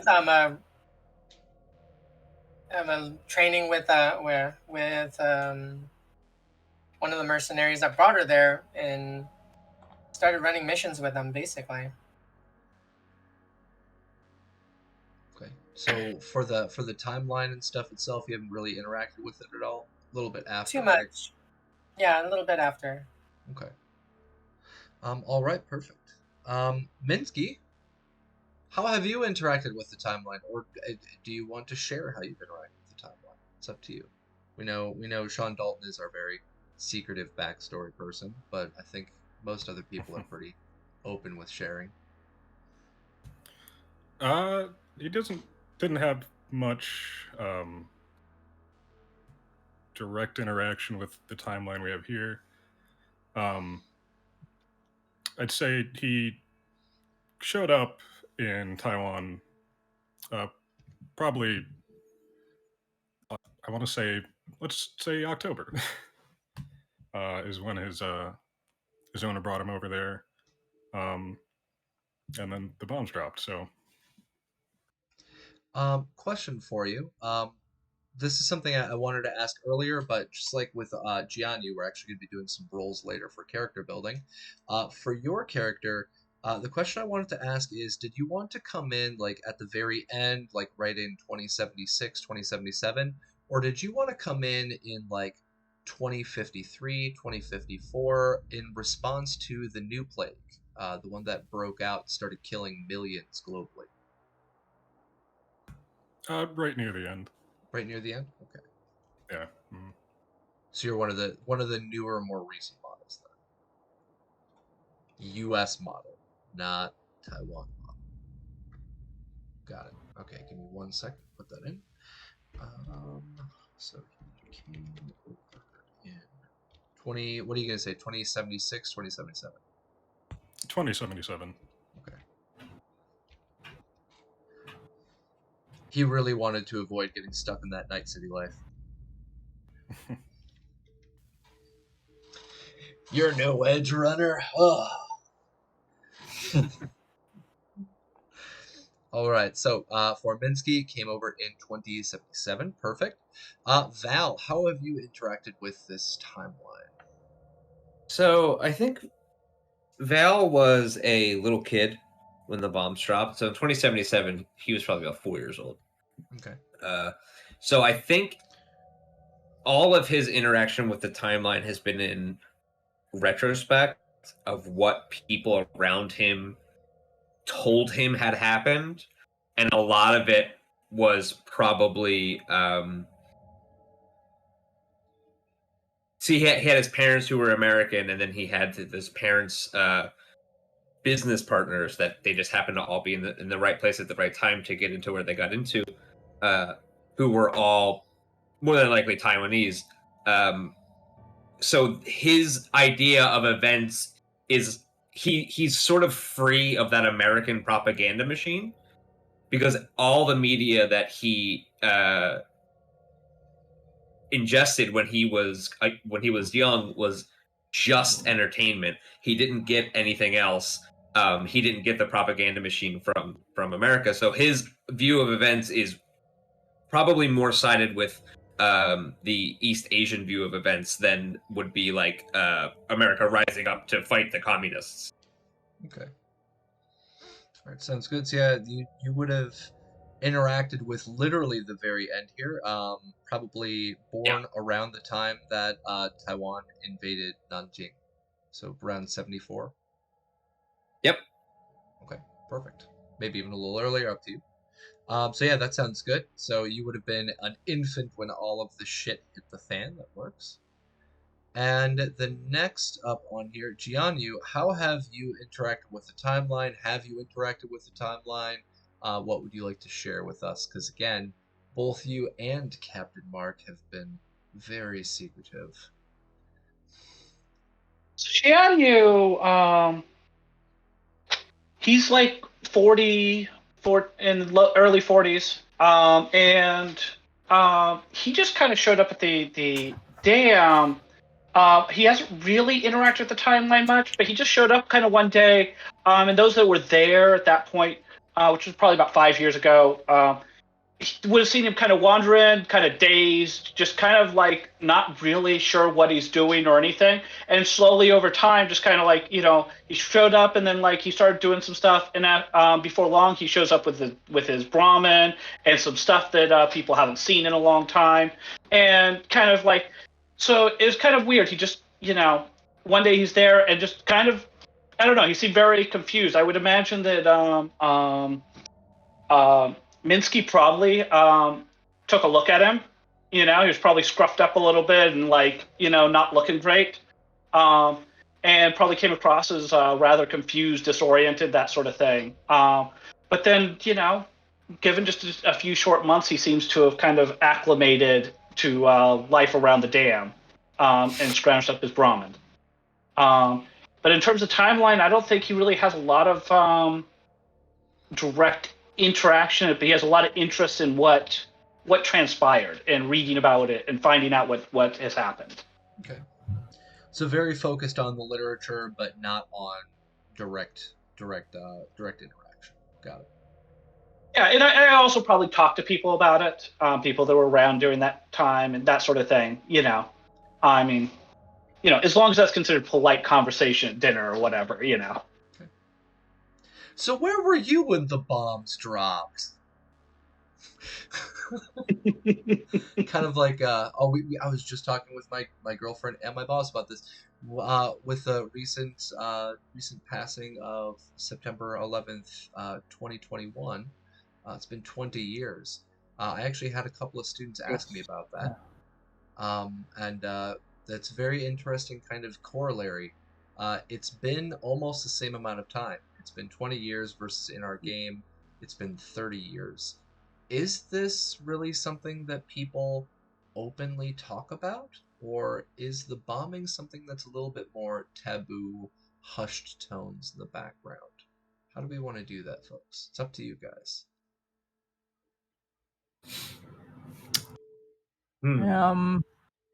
It's. I feel like there's equal no reason to shy away from it, but there's also no reason to talk about it. It's a thing that definitely happened that changed the whole world, but at the same time, it's not like there's a weird conspiracy. Well, there probably is a weird conspiracy around all of it, but not to the point where it would actually affect anything that we do. So it's probably like one of those, like, oh well, the Americans ruined the world. But as far as talking about it, it probably doesn't come up that much. Yeah, kids in the 70s that, had conversations about World War II, which for some people speaking about it, I think it would depend if it happened in your lifetime or not.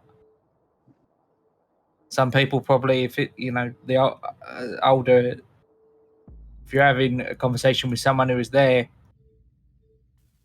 on October 23rd,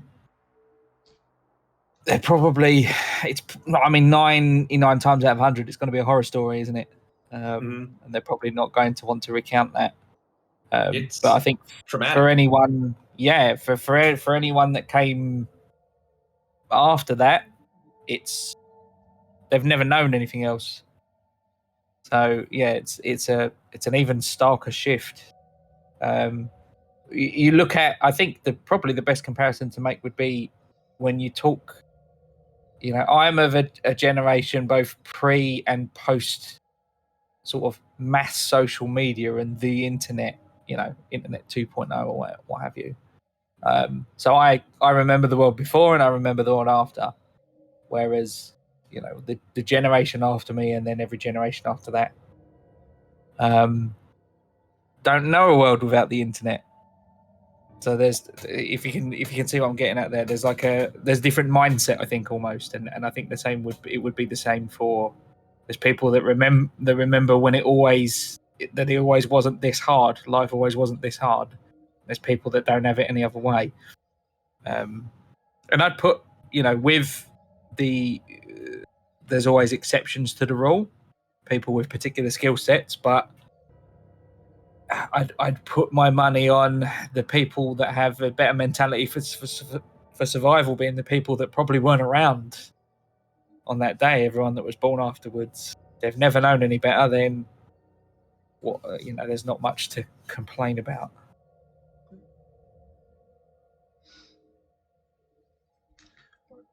That sounds good. So I'm kind of thinking like, at least my reading of Taiwanese culture, and I may be completely wrong. I've been trying to do like some research for the character, but there's a lot of taboo around talking about death and concern about that. And so I would think that older Taiwanese would probably not consider it appropriate to speak of the bombs or any period immediately after when there was a lot of casualties. They might talk in generalities, and they might talk before the war, but the area in which there was a lot of death probably would be very disconcerting to older Taiwanese. So I just tagged my girlfriend in chat. Babe, do you want to come in and give a response to that? She might be busy right now. Yeah, she's busy. She's probably working. My wonderful girlfriend is working on her PhD, which is infinitely more important. So I'll leave her be and not distract her. But from my experience here of living here for a couple of years, yes, death is extremely taboo, and most people refuse to even like look in that direction. One thing that Taiwan is redonkulously famous for death-wise, is a couple of things. Number one, especially back in the 90s, nearly 2000s, it was the funeral strippers. They're pretty famous for that. So at funerals for very powerful men, they would hire on a buttload of strippers, and they would jump on the back of a moving car, and they would strip, which is really really bizarre. Um, but at the same time, it made complete and total sense when it comes to the culture, because people see dying as a transition. Because a lot of folks here are either Taoist, Buddhist, or a mixture of both. They see it as a transition of states, and so if you have these strippers, or like a lot of people today still burn ghost money, or you have any of these really big, beautiful like funerals that they have here, or any of the gravestones, it's meant to honor people, and it's meant to give them something to enjoy after death. So something that might be interesting to look at is how are people kind of dealing with those that passed away. That might be something that's a little bit more taboo to talk about, but I'll definitely try and include some stuff, and I'm going to brainstorm with my girlfriend who's chiming in here. I agree with Jianyu. Death is definitely taboo. Yeah. Heart. I think there's something to be said about what you said about death being a transition, and then the people that were around when the bombs dropped and how they went through this crazy transition of today is fine, and then the land that they're living in is now dead. So I think a lot of the older people that live there would have a much more somber view of it than people who had been born there. Obviously, people who had lived there their whole lives. Yeah, definitely the older folks that were alive before, they're definitely probably not too happy about this shit situation. That is for sure. Sorry, give me 1 second. I want to get these off of the table because they're impeding my note taking. But yeah, so that's definitely something interesting to bring in. So thank you for that.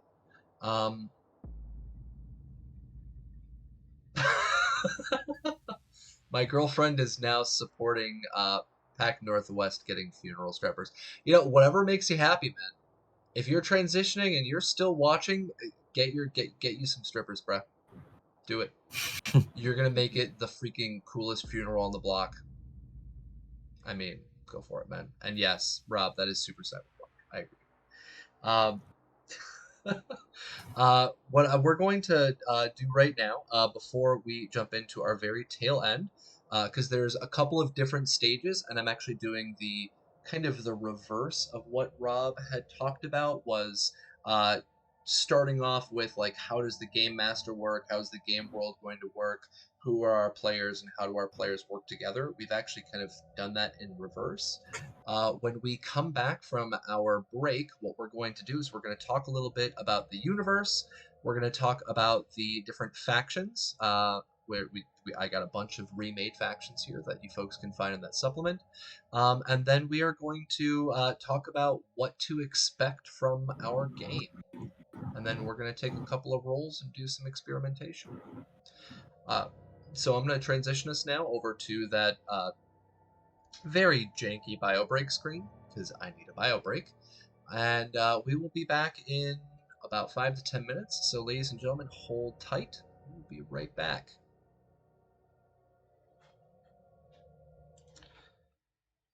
And now is a wonderful chance. I'm going to pop in one of the absolutely excellent songs by our Base Ape Records. So give me just 1 second, and I will get that streaming. Shout out to them again, Tim. Really appreciate it. You are awesome.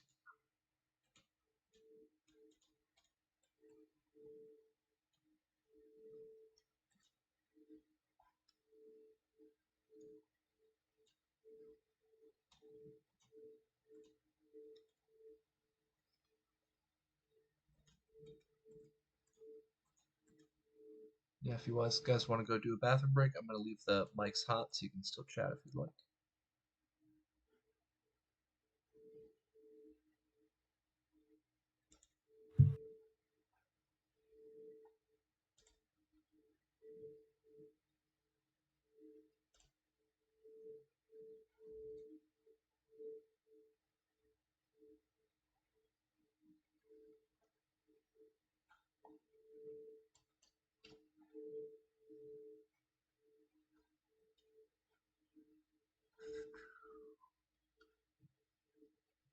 All right, let's give this a play.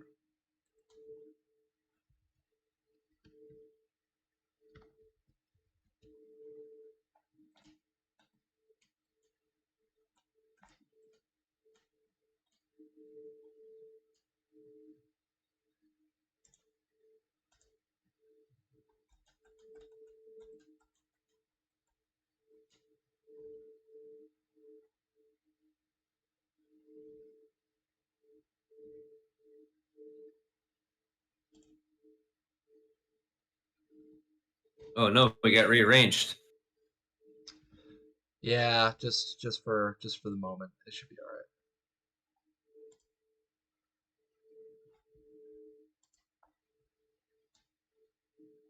all right. And Tim, to answer your question in chat, I still have not been able to play because I couldn't find where it was located. But yes, I will always gladly take more tracks to use because I love music. Music is life. And Base Ape Records knows exactly what I'm about to play. I'm about to do Faith, the 80 beats per minute version, the slower one, because it's a little bit more moody.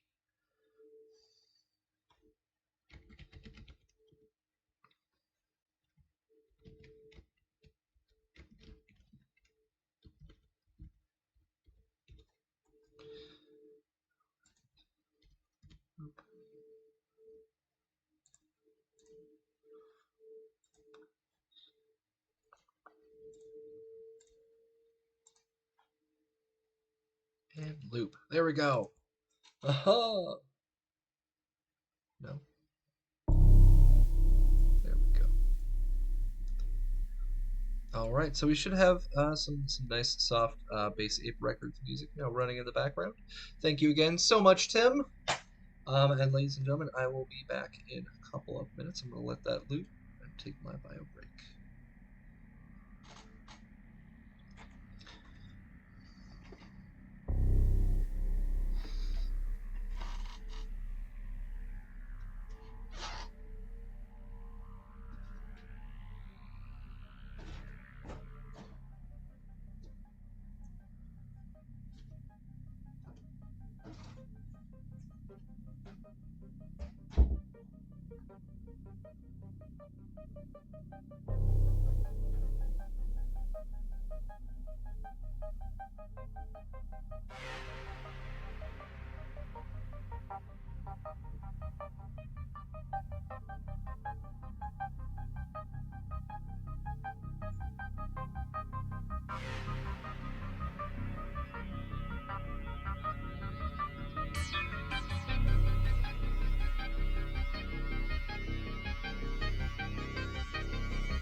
I like the background, Raven.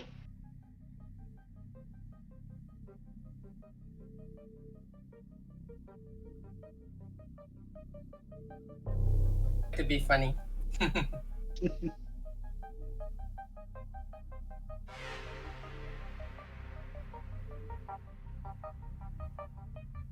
Curious to see what Death Claws will be like. Yeah, I don't know. If we Oh have man. Komodo version Death Claws. Phew. That's no good. Those things are already big and mean.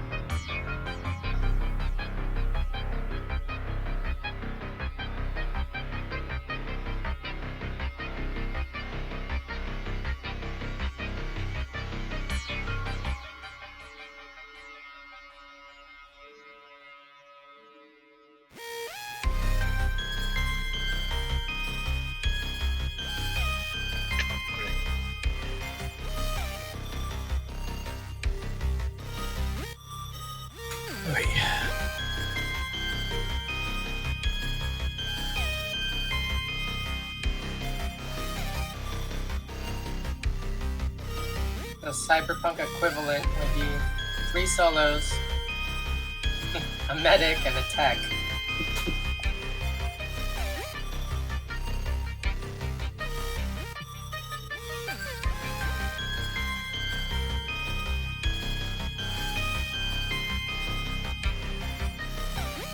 Well, at least we'll be able to shoot some shit.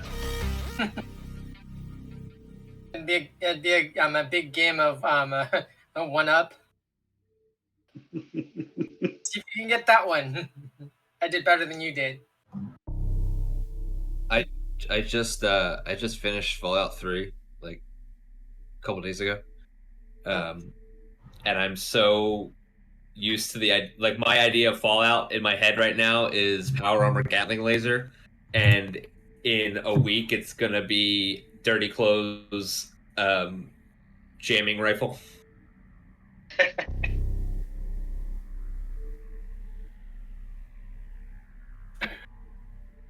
Well, I don't know if you saw the So, ammo table, thought- but Yeah, go ahead. Yeah, Cap's gonna make ammo a hell of a lot less common than it is in the main book. Oh, fun. That's a good point. I wanted to look at the I literally just threw my phone across my desk. I wanted to look at the difference between what Cap had wrote and what's in the book.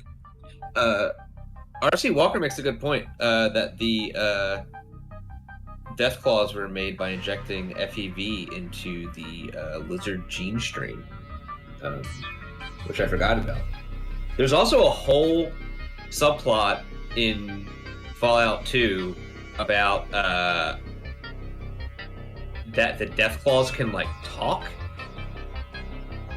and they're actually like highly intelligent, and the Enclave captures some of them and makes them even more intelligent, which is kind of overwritten in 3, where they do the same thing, but they don't have them be intelligent at all, and you can like as you're going to the end of it, you can unlock these cages that have them, and if you have the right item and you stand next to the right thing, the death claws will fight everybody for you. I literally did that yesterday. Yeah. I like just finished it, and that's like, yeah. When? Cap, when? When do we get to do that? But now I'm worried. Like Cap's like he's got his own abominations, and I don't want to see whatever he's got added to a Komodo dragon or some crap like that. It's just gonna get ugly.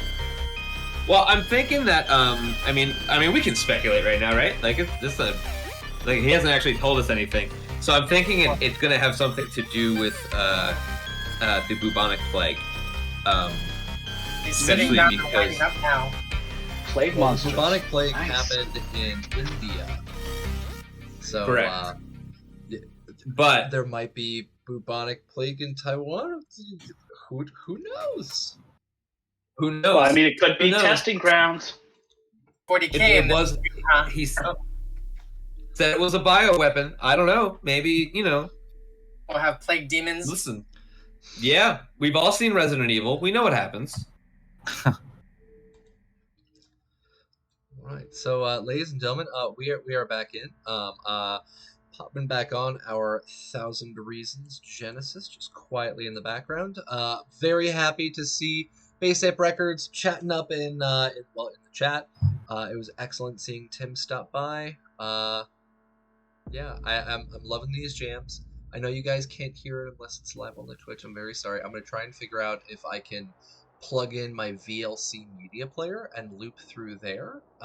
It might be a little bit harder on my RAM, but I've got enough RAM to spare, so it should be okay. Give me 1 second. People are still rolling. There we go. So yeah, really quick from our chat, because we've got very, very active chatters, absolutely loving this. I'm glad you guys are enjoying our world building. Death Claws, yeah, Death Claws are not in Taiwan, but there will be an equivalent. So very much similar to Raven's background right now. Yeah, you guys will see. You guys will find out. Not anytime soon, because Death Claws are a level, like 9 enemy. You guys are level 1. So when do we get to do it? Later. And Vampire Bites is 100% correct. Who knows? I knows. And so does my girlfriend. So again, I'm shouting her out because I know how much she loves being shouted out. NKB 2021 in chat. 20215 in chat is my wonderful girlfriend Sophie.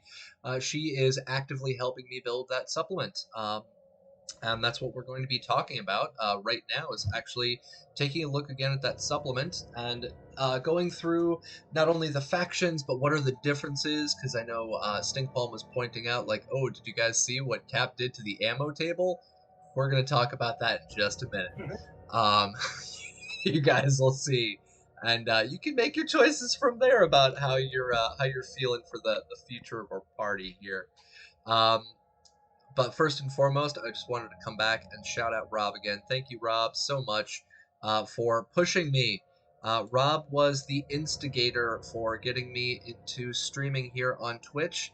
He was the instigator for getting me involved in the Fallout community and the Cyberpunk community. So, Rob, thank you so much for literally giving me that brand new experience. So thank you very much for bringing this community together and pushing me and all of our players here for getting us together. So thank you.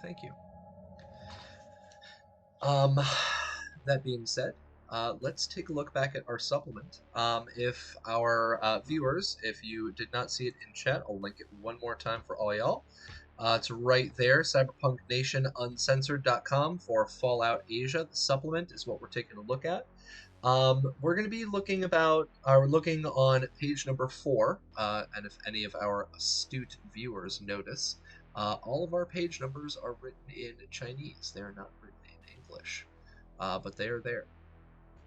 Page number 4 is our Asia's main factions. So in Fallout 3, in Fallout 4, in Fallout 2, and in Fallout 1, even in Fallout Tactics, all of the Fallout games, we are dealing with things like the Brotherhood of Steel, and we're dealing with the Enclave, and the New California Republic, and Caesar's Legion, and the Children of Adam, all of these factions that Bethesda and ZeniMax and all those companies worked on creating, and Modifius very, very carefully converted into the Fallout 2D20 universe.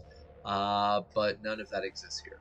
So we have a brand new section on page number 4 to start talking about who does exist here. What's going on with Asia? So first and foremost, we're starting out on the top with the Empire of Japan. Japan was rebuilt after World War II, but after the Great War, it seems like the government had to rebuild itself yet again, and they have reemerged as the Empire of Japan. So they are now a post-colonial, post-democratic, post-colonial, post-democratic system of government. And they are known to be almost entirely inhabited by ghouls. Nobody knows why. Nobody knows what's going up with this. But they are filled to the brim with ghouls and robots. So our wonderful Minsky may find good company over there. But it is unknown what caused all of this. When it comes to the Empire of Japan itself, their tagline is "Endless Life, Endless Discovery," and they are operating out of Tokyo. The Emperor of Japan is rumored to either be a robo-brain or an AI. This is what people in Taiwan are speculating on, but nobody is totally sure. But they believe that they are taken over and working out of the remains of Artek outside of Tokyo. Do you guys, the players, do you have any feedback, any suggestions, any ideas? Does our community have any suggestions or ideas about how to work with the Empire of Japan, or what's going on there, or what do you think is going on there? You guys can go ahead and share.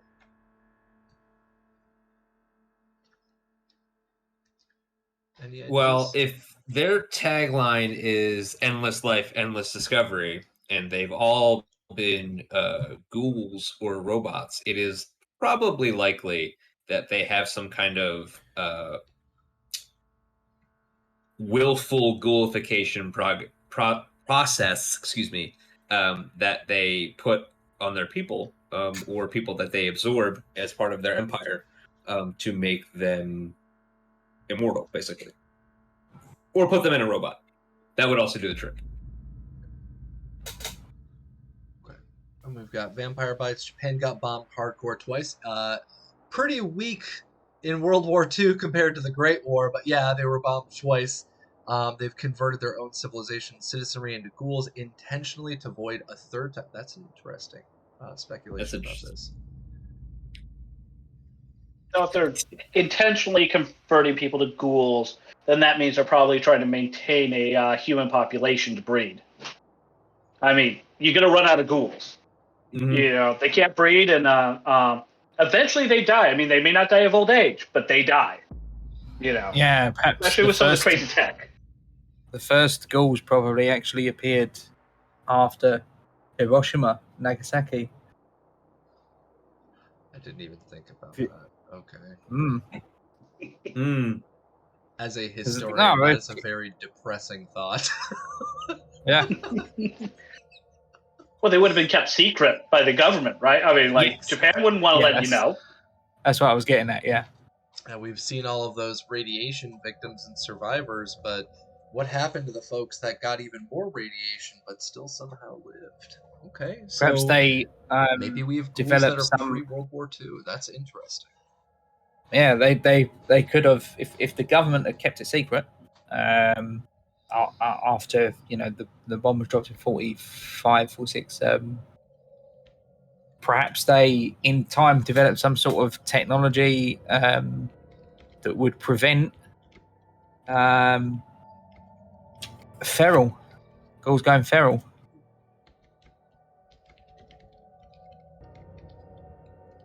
Halt the degenerative process. And you'd have a pretty capable military asset. Interesting, I like it. And I've got RC Walker laughing at me. Thanks, RC Walker. Maybe Japan has figured out how the process of ghoulification works. Yeah, so in the U.S. it's a bit of a mystery, but they might know, as Captain Market mentioned, maybe they have a way to stop feralization. Okay, that's very interesting. I like that. Our next up on the list is the ROC, Republic of Taiwan, and Vampire Bites messaged me privately. He whispered to me, "Oh, the whispers of the vampire in my ear." The Republic of Taiwan, I am going to openly say, because I don't ever plan on traveling to China, the Republic of Taiwan is an independent country, and anybody who argues otherwise is completely and totally clueless about what actual politics, government, and international trades and organizations exist for. So I'm just going to get that out there. I am pro-Taiwanese independence, 100%. And our supplement follows that as well. Formerly the Republic of China, the country has embraced its new roots since 1949. Martial law was lifted. In real life, martial law was lifted in 1986, and they had their first elections here in Taiwan, first legal democratic elections in 1991, the year before I was born. But they've embraced their new roots. The Republic of Taiwan has pretty much rebranded itself just as Taiwan. It maintains literal overall control of the island and its former territories in Nanjing and Hong Kong. If you'll notice in the supplement, Taiwan was able to successfully overtake the Chinese in mainland China, in Nanjing and in Hong Kong. Although once a technological powerhouse, right alongside with Japan, the country was pretty much decimated during the Great War. Their tagline is "the beating heart of Asia." All across Taiwan, you can find tons of different factions vying for power, and who knows what you might be able to find in Nanjing or Hong Kong. Nobody's been able to establish contact in quite some time. So what do you guys think about that? How do you feel about the Nanjing, Hong Kong? Do you guys know or have any clues about what might have happened with that? Any speculation?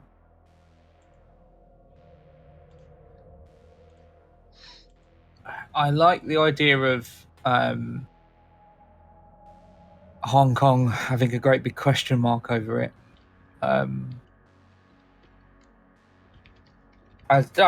Just personally, I'm a big fan of Hong Kong cinema and things like that, and kind of the culture there.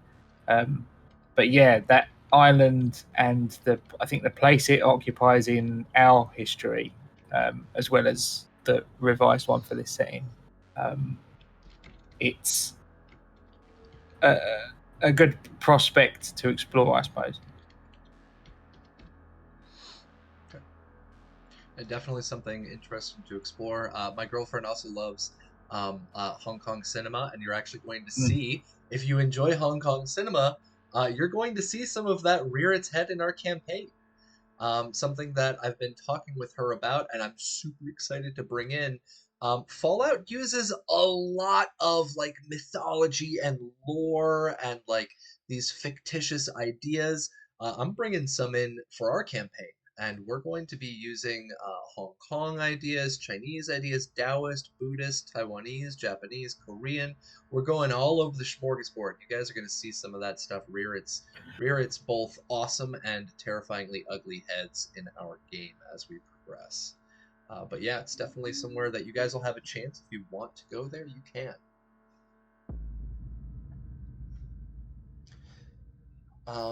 But yeah, oh, go ahead. No, I just like sighing. So yeah, that's Taiwan. Definitely an interesting location that we're going to be able to explore a little bit more in depth, which will be fun. We have the United States of Korea.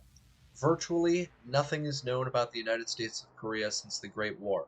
The tagline here is literally, "Can you imagine what's going on in Korea?" Complete radio silence from the peninsula and the highly irradiated northern border with Manchuria, has left only the Pact of Blood and Steel to know about what's happening with there since the Great War. So what do you guys think might be happening in Korea? What do you guys think's going on over there? Your guess is as good as anybody else's. Well, they're pretty much cut off from everybody else, right? Because of the first bomb that was dropped there, or one of the bombs that was dropped there. Like, so they were cut think you off said- from mainland China in the northern border because MacArthur successfully nuked that border, which is what he wanted to do in 51. In this universe, they successfully nuked that border. But since then, it's been total radio silence since the Great War. Not since World War II or the Korean War. It's been since the Great War. Okay. Probably a lot of quest for self-sufficiency. Since there is literally no other way before that to be, well, not no other way, but since they had been so cut off for so long, they were probably able to recover relatively quickly, and probably still have some form of organization up there.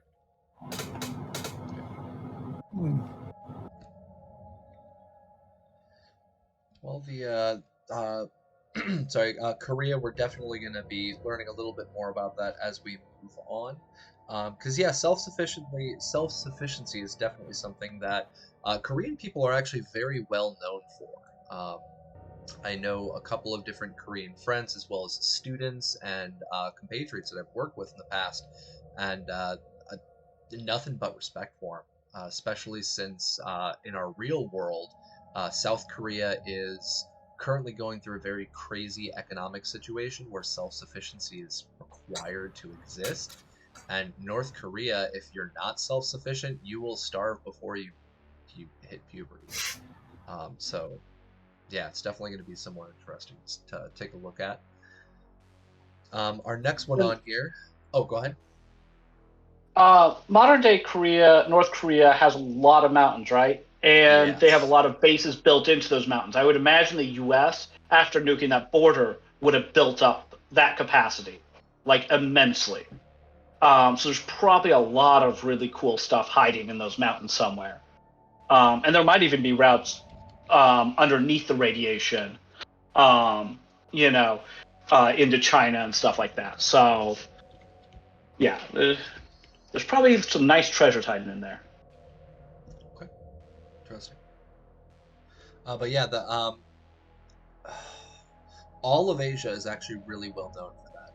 Anybody who studied the Korean War, anybody who studied the Vietnam War, anybody who studied anything about what the Japanese did during World War II, or what the Taiwanese have done since World War II, bunkers are a huge aspect of military assets.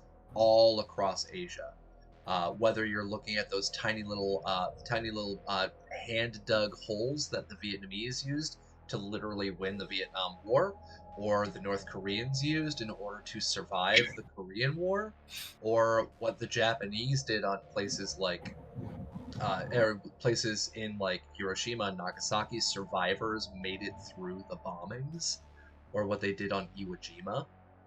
Bunkers are huge, and I'm actually hoping over the course of the next couple of months as we move through, I'm going to be finally hitting the road soon because I've gotten both of my COVID shots. Yes. And I've got a nice quality camera sitting right back here. I'm going to go around and get some photos of the bunkers that we have here in Taiwan. Only exterior shots. We're not allowed to go inside, but there's literally thousands of them on this tiny little island smaller than Maryland. There's thousands of bunkers. It's pretty crazy. So we'll definitely take a look at that later. Yep. Yeah. So Pact Northwest said that Korea has been a manufacturing powerhouse. With that border being cut off and then thrown into seclusion, that probably would have freaking hampered their technology to some degree. Well, when it comes to like modern day real life Korea, if you followed any of the insanity about like the Chinese and the North Korean trade, the North Koreans actually only sustained their industry because of what the Japanese had built during World War II. And after the Korean War started and they cut off the border between North and South, a lot of what they were able to maintain was because of Chinese support. But with South Korea the way it is, the technology sector is insane. Yeah, they're nuts. That's why today in 2021, their media from Korea is dominating the airwaves globally. More people watch K-pop stars than any American TV show, which is kind of insane to think about. So yeah, the tech's definitely there. And with a united Korea, with that leftover infrastructure from the Japanese, a centralized, united economy, American support, and allyship with the Japanese and the Taiwanese, there, as Stinkpalm said, there could be a lot of goodies there if we do decide to go there. So. Okay. But yes, as Wookie Kev says, South Korea is best Korea. This is true. South Korea is best Korea. And just like what I had mentioned earlier about Taiwanese independence, Taiwan is an independent country, and South Korea is the only legitimate government in all of Korea. So I'm just going to make those statements now, and fuck the commies. I don't care. So let's continue. CCP, talking about the commies, CCP and Ling Daojun. On here, you guys can see, if you're looking at the supplement, like Pac Northwest is, I have the simplified Chinese on there. So if we have any Chinese readers out there, you're going to be seeing that pop up pretty frequently. Chinese Communist Party still lives on, operating out of Beijing, but most people who attempt to venture there are never heard from again. Their tagline is "Serve the People."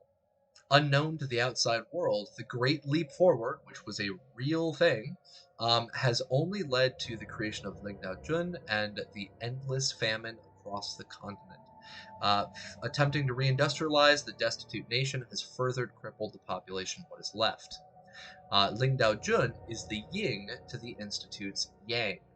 The Institute is from Massachusetts Institute of Technology. It's MIT. That doesn't exist in Taiwan. There is no equivalent. Ling Daojun, on the other hand, is the corollary of what China does have. They're located in an underground facility in northern China, also known as Manchuria or Manchukuo. They are rumored to be the origin for most of the world's deadliest pandemics and outbreaks since the 1980s. Definitely only fictional. Excuse me. Mostly headed by fringe radical scientists and political extremists, Ling Daojun operates under the auspices of the Chinese Communist Party, the CCP, although only a handful know about their actual location. Their name literally means the leading army, and so their tagline is the people's leading army. The organization is highly organized, works out of an unknown location, and is feared to have the next bioweapon to kickstart the CCP back into domination over all of Asia. So what do you guys think is going on with this? Somebody fire up Liberty Prime. Yeah. Worried about the Ruskies. Ugh, that's not the worry you should have in Fallout Asia. No. Well, I mean, it might be. If we go that far north. Yeah, I mean, of all of the factions, and I suppose the rising out of old national military powers, this is the most like art imitating life, I guess. Right down to the name. So, I don't know. I guess it's there's not too much to be said, because we basically have this in real life, right? Like, let's face it, yeah. I like ending with the idea of, people venture there and they're not seen from again. You can go either way with it, and again, puts a big question mark. I think there's more in this sort of setting to where leaving it a mystery kind of works to its favor, even more so than the original game, or like the US setting. And I think because we're all sitting here non-Asians for the most part, or at least growing up in outside of the culture, it adds to sort of the mystery of it, I guess, which helps. And certainly the majority of our player characters aren't Asian, like in game either. We're quote unquote outsiders. So like sort of what I was saying earlier on about Hong Kong, but this one with a bit more apprehension considering who it is. Yeah. Obviously, our audience right now is being absolutely savage. Serve the people. Yeah. The visitors are seen again as entrees and egg rolls. Serve them with a side of fried rice. You guys are fucking savage. That's not what I was going for, but all right. I mean, maybe that's what's going on. Who knows? We'll find Every out. Fallout has cannibals. Every Fallout does have cannibals, and you guys will probably, most likely, 99% sure run into some. But yeah, Soylent Green is people? I don't know. Maybe. Yeah. Let's go on to our last one here. This one is the corollary to the Brothers of Steel, Brotherhood of Steel. To whoever wrote the original Brotherhood of Steel, my hat is off to you, because as a child I thought they were the coolest and the best and the most badass, and then I grew up and realized, holy fuck, these people are techno-fascists. My god, kill them all. So the Pact of Blood and Steel, they are pretty much the corollary to the Brotherhood of Steel. The Brotherhood of Steel is a creation born out of the aftermath of the Great War, but they only exist within the United States. And they actually only exist in small pockets. If you guys have ever played any of the original games, they tried to rebuild places like Chicago. They've tried to come into the East Coast all over in like the Boston area. They were wiped out. They're a pretty small faction for as powerful as they might be. The servicemen and women who live overseas, on the other hand, came up with their own organization, and it's called the Pact of Blood and Steel. Borderline identical to the behaviors and development found in the Brotherhoods of Steel, PBS, not Public Broadcasting Service, but the Pact of Blood and Steel, is a militant, technocratic, fascist organization with aims to reunite the world by blood and steel. This organization is highly organized and based out of a derelict aircraft carrier in the Sea of Japan between Fukuoka and Busan. Busan is Korea. So this is literally smack dab in between the border of Japan and southern Korean peninsula. So what do you guys think's going on with these folks? Do you think they're in Taiwan? Do you think they're only in Japan? What do you think's going on with them? To open up a map real quick. Yeah, go for it, folks. If you need I to open had up it in my maps, head, go for and maps. then it just started talking. I was like, oh man, I don't. I haven't. I teach geography and history, so this stuff is always in my foremind, so it's okay. If you need to pull up maps, go for it. Oh my god, the CCP, Communist Cannibal Party. Jesus Christ, Vampire Bites.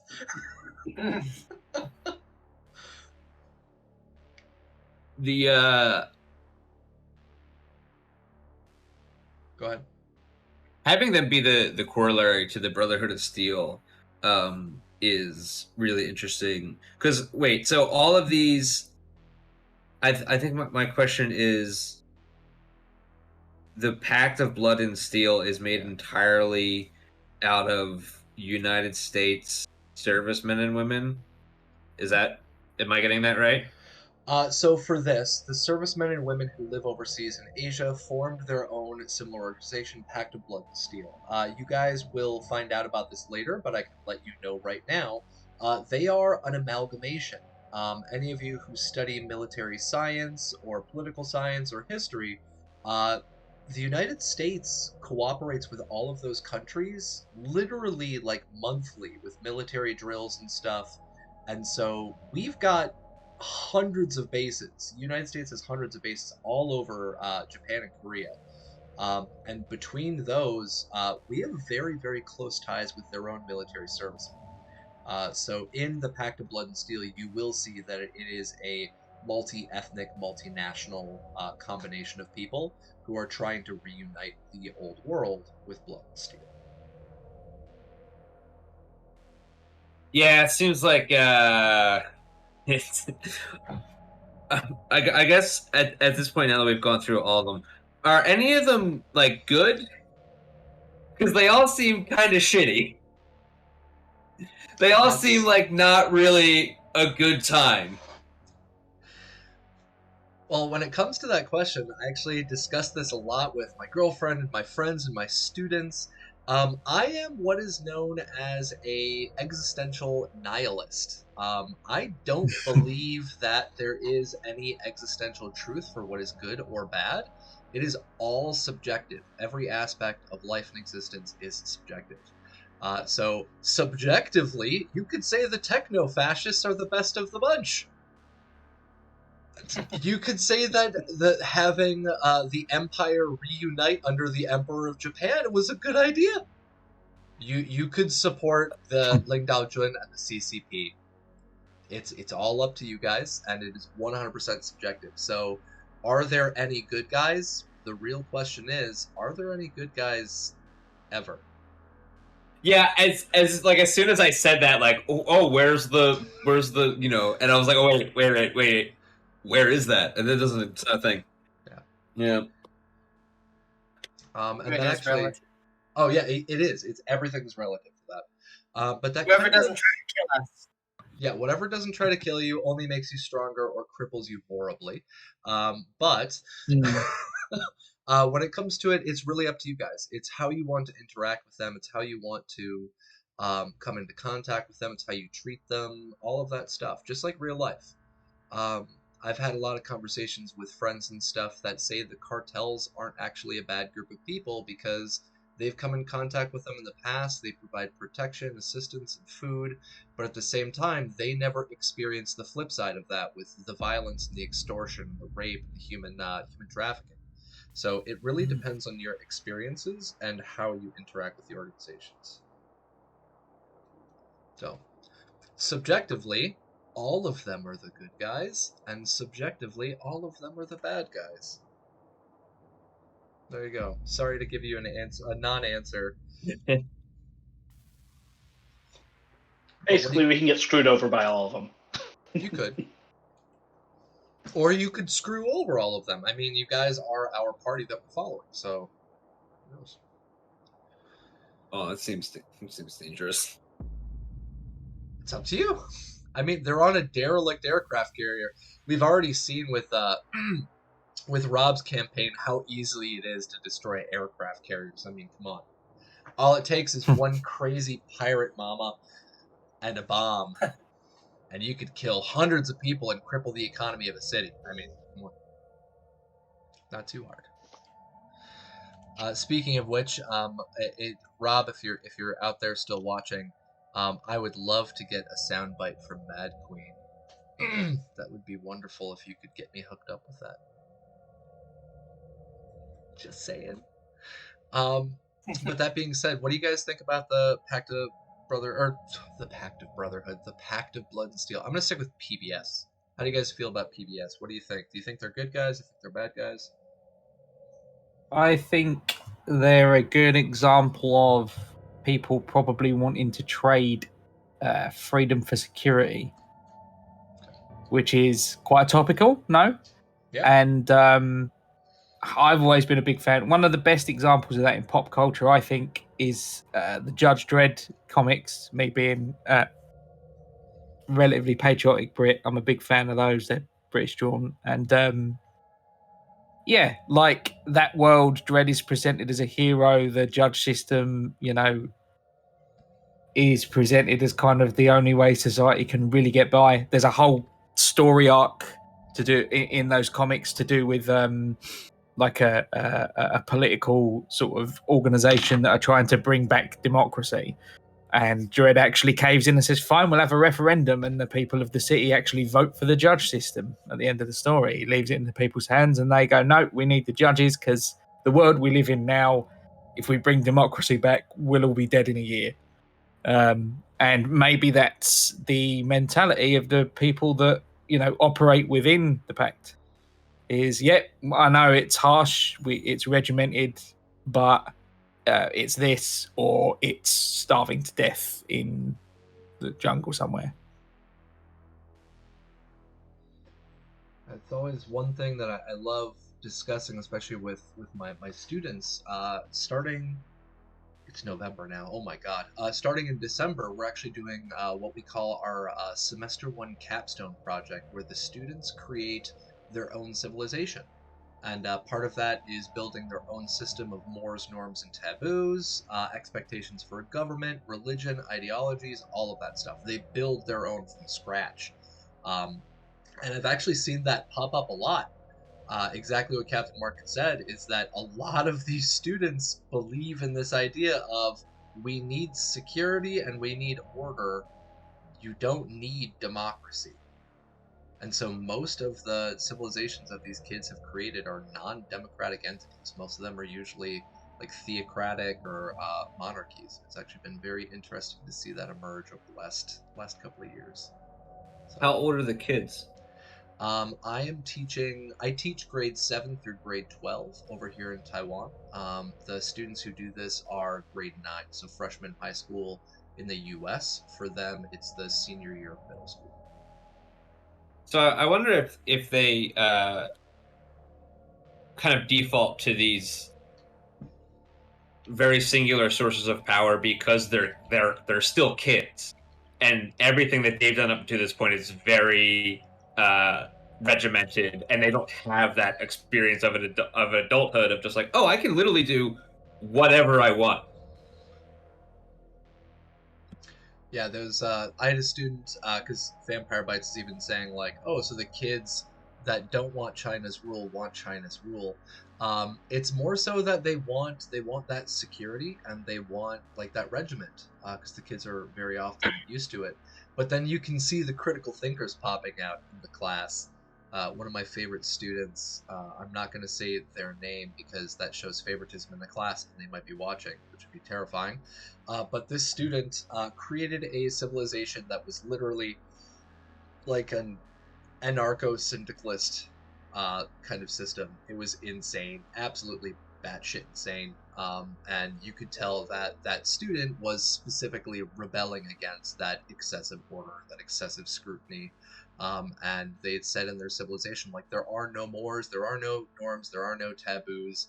He even put in, like, parentheses, like, Mr. Deers was right, they don't exist. And I'm like, dude, no, make up your own mind. But it was very interesting to see his response to that. So, yeah, it could go either way.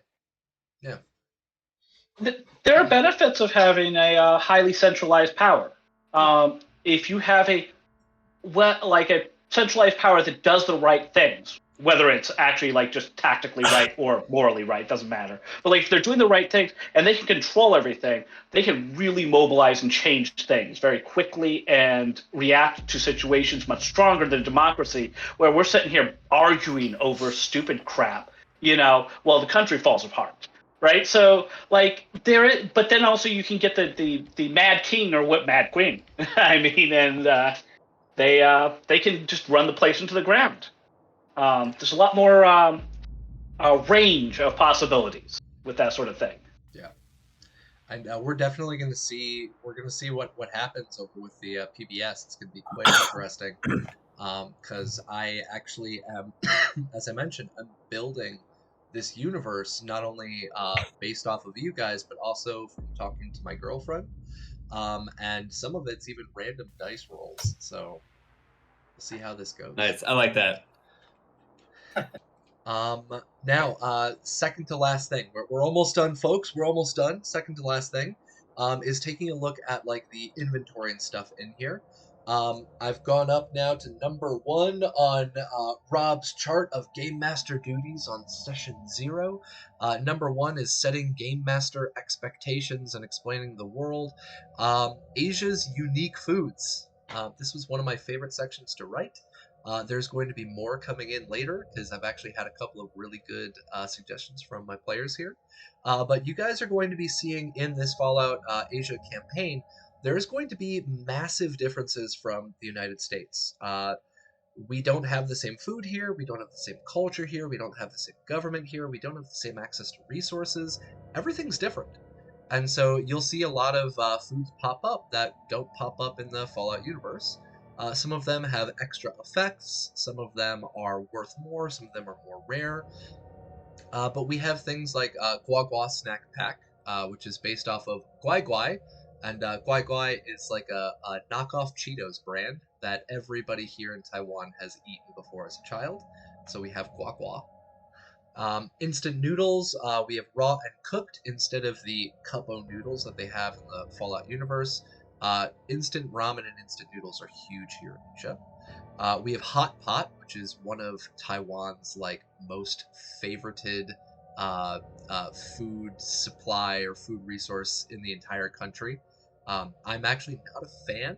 I don't like soup, but hot pot, from what I know, is pretty good for you. Don't judge me, Logar. I don't like soup. I'm just you don't like soup. You don't. It's like a warm hug for your insides. It's a warm, burning sensation down my throat as scalding water seeps into my soul. That's what it is.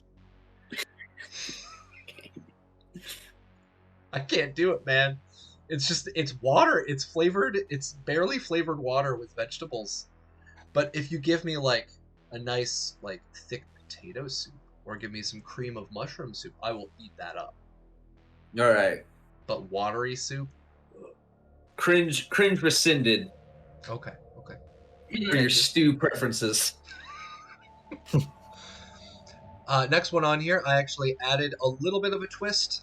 It's not soy sauce, it's soya sauce.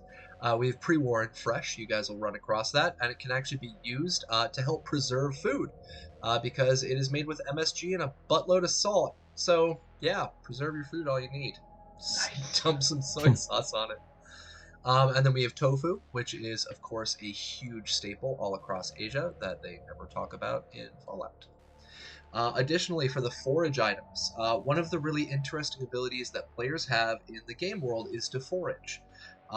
With the generator that I've linked, and I'm going to link for all y'all again. 1 second. The generator that I've created here has a foraging option.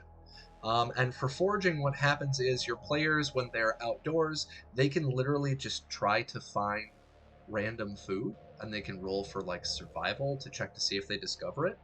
Well, here in Taiwan, we have different sources of food. And so one of them on here is called the cassava root, which is a massive staple all across Asia. We now have rad rice, which is helps you resist fatigue until the end of the scene. We have soybeans, of course. We have the yam tato, because potatoes and yams in this universe are now combined. Delicious.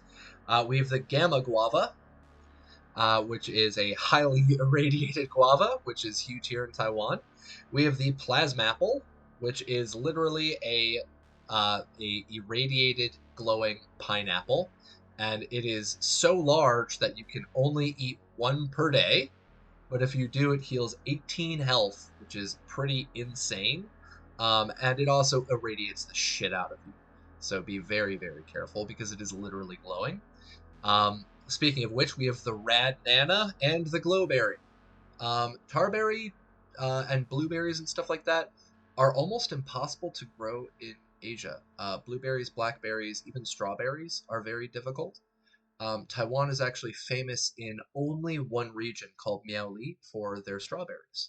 But because of its rarity, it's a rarity 3, it's pretty expensive, but it also has some very neat side effects. So you guys can take a look at that. Next on here, I modified the dirty water. I had to, I'm so sorry. It is now more expensive because it's a little bit harder to find water at all. So dirty water is a little bit more expensive. We also have glowing dirty water. Delicious. 1 HP healed with 2 radiation. That's dirt cheap and also very easy to find. One thing that always blew my mind is that Fallout almost never included coffee, so we now have instant coffee. Plus 1 AP at the start of the next scene. Whoop. We also have instant tea, same side effect. We have bubble milk tea, which is a Taiwan delicacy, and it was invented here. But for the bubble milk tea in Fallout Asia, please don't ask how it's made. You don't want to know. Next, we have, instead of Yakult, which is a very famous brand here, we have Yakult, which is a yogurt drink where you can re-roll endurance survival test for disease duration because it is antibiotic qualities. We upgrade from instant coffee to brewed coffee because I am always drinking coffee. We also have brewed tea, which of course would be a staple anywhere in Asia. You can't have Asia without tea. That's not possible, so brewed tea. We have soju, and I don't have a bottle with me, otherwise I'd grab it and show it to you. Soju is a Korean liquor that is perfection. Their version of vodka. What's up? Their version of vodka. Yes. Really strong. Yeah, soju is amazing, and anybody who has not had soju, go to an Asian market, go buy yourself some soju. It is worth it, I guarantee you. It's delicious. It is an alcoholic, but it also allows you to re-roll your strength test because of that extra confidence. But it's also alcoholic, so you got to be careful. We have cold brew coffee because you can't have coffee without cold brew coffee. It gives you 2 AP at the start of a scene, so you chug down a thing of cold brew coffee and you are running on like jet fuel at this point. We have Yakult Ultra, which helps you reduce the duration of all diseases you currently have, because there's no chance you only have one. If you have a disease, you probably have like 12 of them. And then our next one is Glowing Yakult Ultra, which allows your reroll on your disease duration and gives you radiation damage resistance. So all of these different beverages and foods, they are a very interesting little taste of Asia that I want to share with our Fallout community. One way is right. I think it's easy to sink a ship, but odds are... Hold on one second, sorry. The death trap. Okay. Yeah, so food and drink and foraging, this will continue to grow. As we move on from location to location, if we go to Japan, I'm going to go talk to a couple of my Japanese friends, and we're going to get in some Japanese goods. If we decide to go to Korea, I'm going to go talk to some of my Korean friends and get in some Korean stuff. And we're going to keep building it. So this supplement is a living supplement, folks. I'll be releasing updates periodically. So on page number 6, we have stuff that can be applied to any game.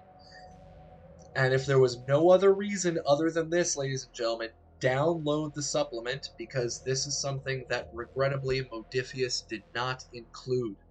How the hell do people camp and sleep? Okay, this drove me nuts, so I made my own answer. Sleeping rolls. We've got sleeping rolls, both average and cushy and protective. We now have a makeshift lean-to shelter that you can do with a survival check. We have camping tents, isolation tents, and survival tents for shelter. And we have the survival kit, which I actually based off of a wonderful other game, actually called Dungeon World, where you have your adventurer's goods or adventuring items. But when you open up a survival kit, it has 5 uses of basic survival items. Nothing that's crazy. It could have something like 3 meters of nylon rope or cord. It's got a piece of soap in there. It's got a piece of toilet paper you can unroll, disposable utensils, anything else that might be interesting, like a camping survival kind of situation. It does not include any named items from the core rulebook. So no, you can't open it up and it's got rat away in it. That's cheating. You can't open it up and say, oh, I've got a pack of 20 bobby pins. Haha, let's go unlock every door. No. And you can't get clean water out of it. You're also not going to get water cleaning tablets out of it. Don't think you're going to find iodine in there. None of that's going to happen. This is just extra little survival items that the core rulebook does not cover. Okay? So anything that you might need to survive out in the wastelands, it might be in one of those little packets. Now, for our players who are going to be watching, this is going to be a big change. And for our players that are currently playing, this is going to be a painful change. Modified tables for ammunition and weapons. The following modified tables are from the core rulebook, and they change the availability of all ranged weapons, explosives, and ammunition. All of them. Guns are illegal in Asia. You cannot buy a gun legally. The only way you can get your hands on one legally is if you make your way into the police or into the military. That's it. Our world will have the presence of more of them, of course, because it's Fallout. We can't have Fallout without a railway launcher or a junk jet. That's still going to happen. But they are going to be harder to find and more expensive if you do buy one and you want to sell it. So this is actually a chance as well for our players to make a ton of return on investment for combat if you find a trader. All of our ammunition types are harder to find. All of our guns, except for pipe weapons, are harder to find and are more expensive. Laser musket is actually unchanged because it's just a little crank laser weapon. But laser guns, plasma guns, and gamma guns are going to be virtually impossible to find. You are not going to find a gamma gun. I'm just telling you that right now because I'm not putting aliens into this. Sorry. I'm not barking up that tree because then we're gonna attract the wrong crowd. Big weapons, big guns. That's going to be very difficult to find as well. Fat Man is going to be virtually impossible to find, and that's because if any of you are Fallout lore fans, the Fat Man was literally created at the very tail end with the mini nukes, and they were almost exclusively deployed in the United States and Anchorage. There is a very rare chance to find one, or to find a mini nuke, and that's the leftovers from the military supplies that the Americans had shipped to Asia when they were doing nuclear proliferation. Now, one of my favorite little changes on here. Homemade grenade and homemade mine. The baseball grenade, I'm replacing with a homemade grenade because, I mean, hell, you can make explosives out of, like, everything. So why not have a stat for that? So we have a stat now. It's just replacing the baseball grenade. And then the homemade mine replaces the bottle cap mine, simply because the bottle cap mine is a homemade mine. Why does it have to be specifically bottle caps? I don't care. So in here, it's just a mine that you've made at home. You could make it out of a glass bottle. You could make it out of a bottle cap machine, whatever you want to do. It's just a homemade bomb. So all of those are on there. Rarity increases for non-homemade items, but homemade items are 2s and 1s. So they're still somewhat common to run across. But that brings us into why. And this is where I have to give our official disclaimer for Fallout Asia. Ladies and gentlemen, all of you who are watching and all of you who are playing, this is a grim, dark campaign. We are not going to be playing a hero wins the day kind of scenario. We are living in a reality that is a hellish nuclear wasteland set in the remnants of what used to be Asia. Weapons, ammunition, stim packs, healing items, chems, all of those wonderful consumables that by level 10 in the video games you have 400 trillion of each. In this, they are still going to be extremely difficult to find. So our players are going to be facing a pretty harsh world throughout the rest of our campaign.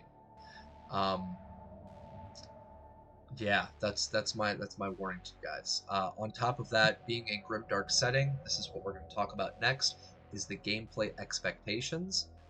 This game will include some pretty graphic violence. There will be scenes that I'm explaining to our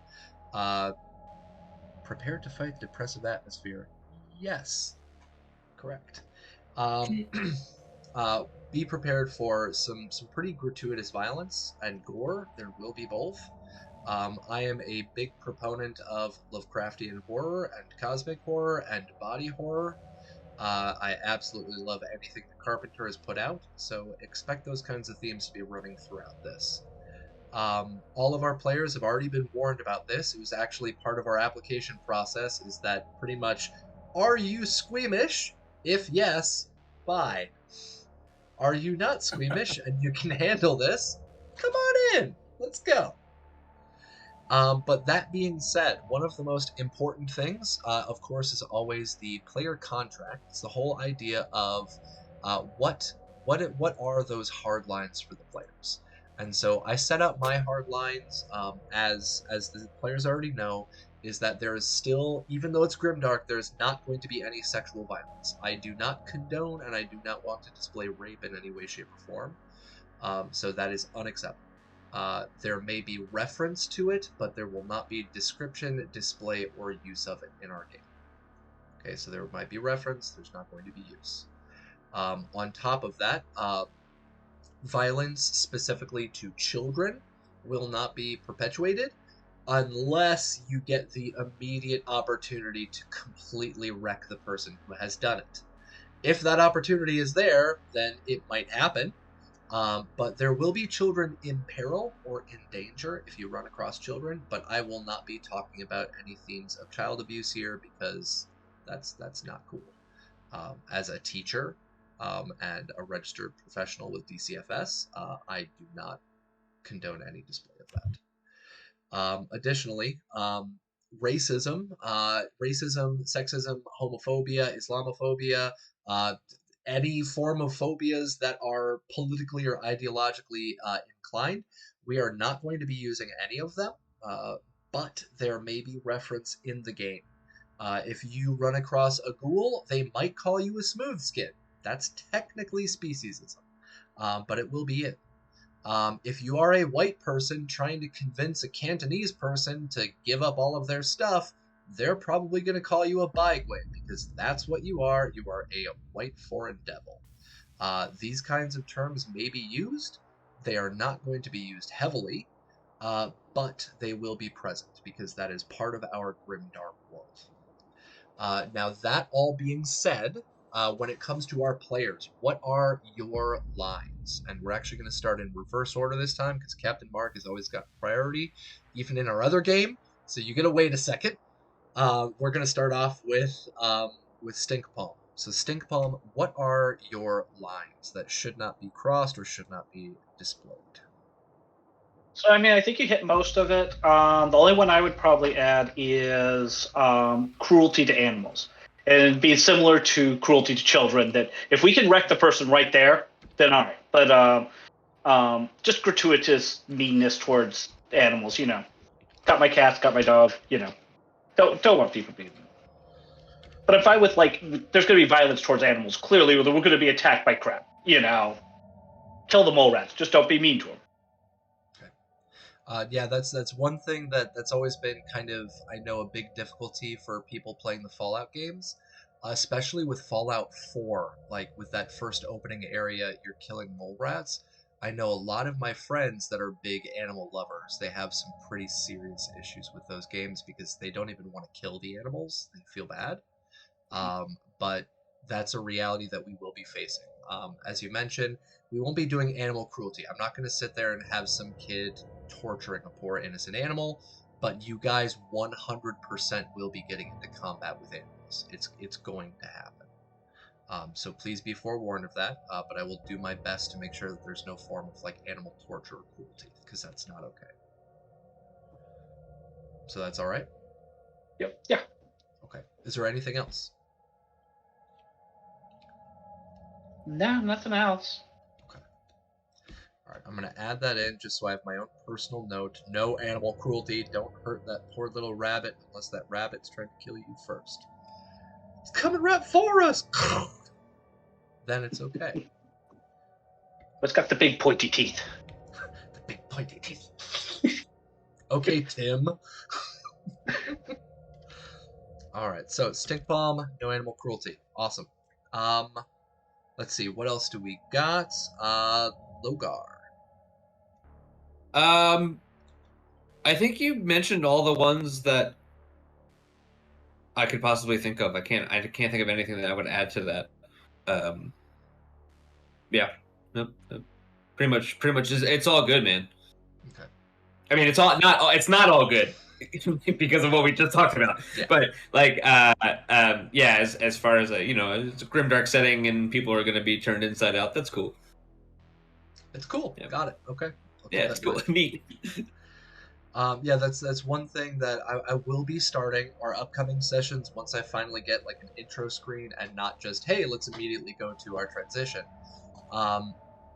I will be making in our intro screen a specific disclaimer that this will be an adult-focused stream because there will be graphic explanations and displays of gore and violence. It's going to happen, especially with, as RC Walker is already so happy to hear about, the future upcoming abominations that you guys are going to deal with.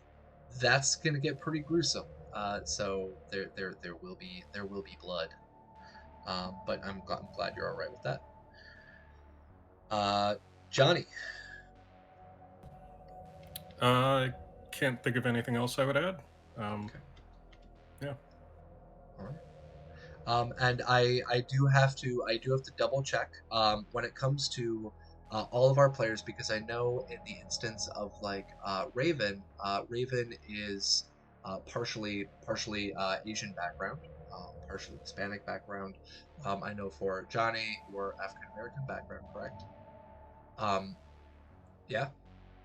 Yeah. Okay.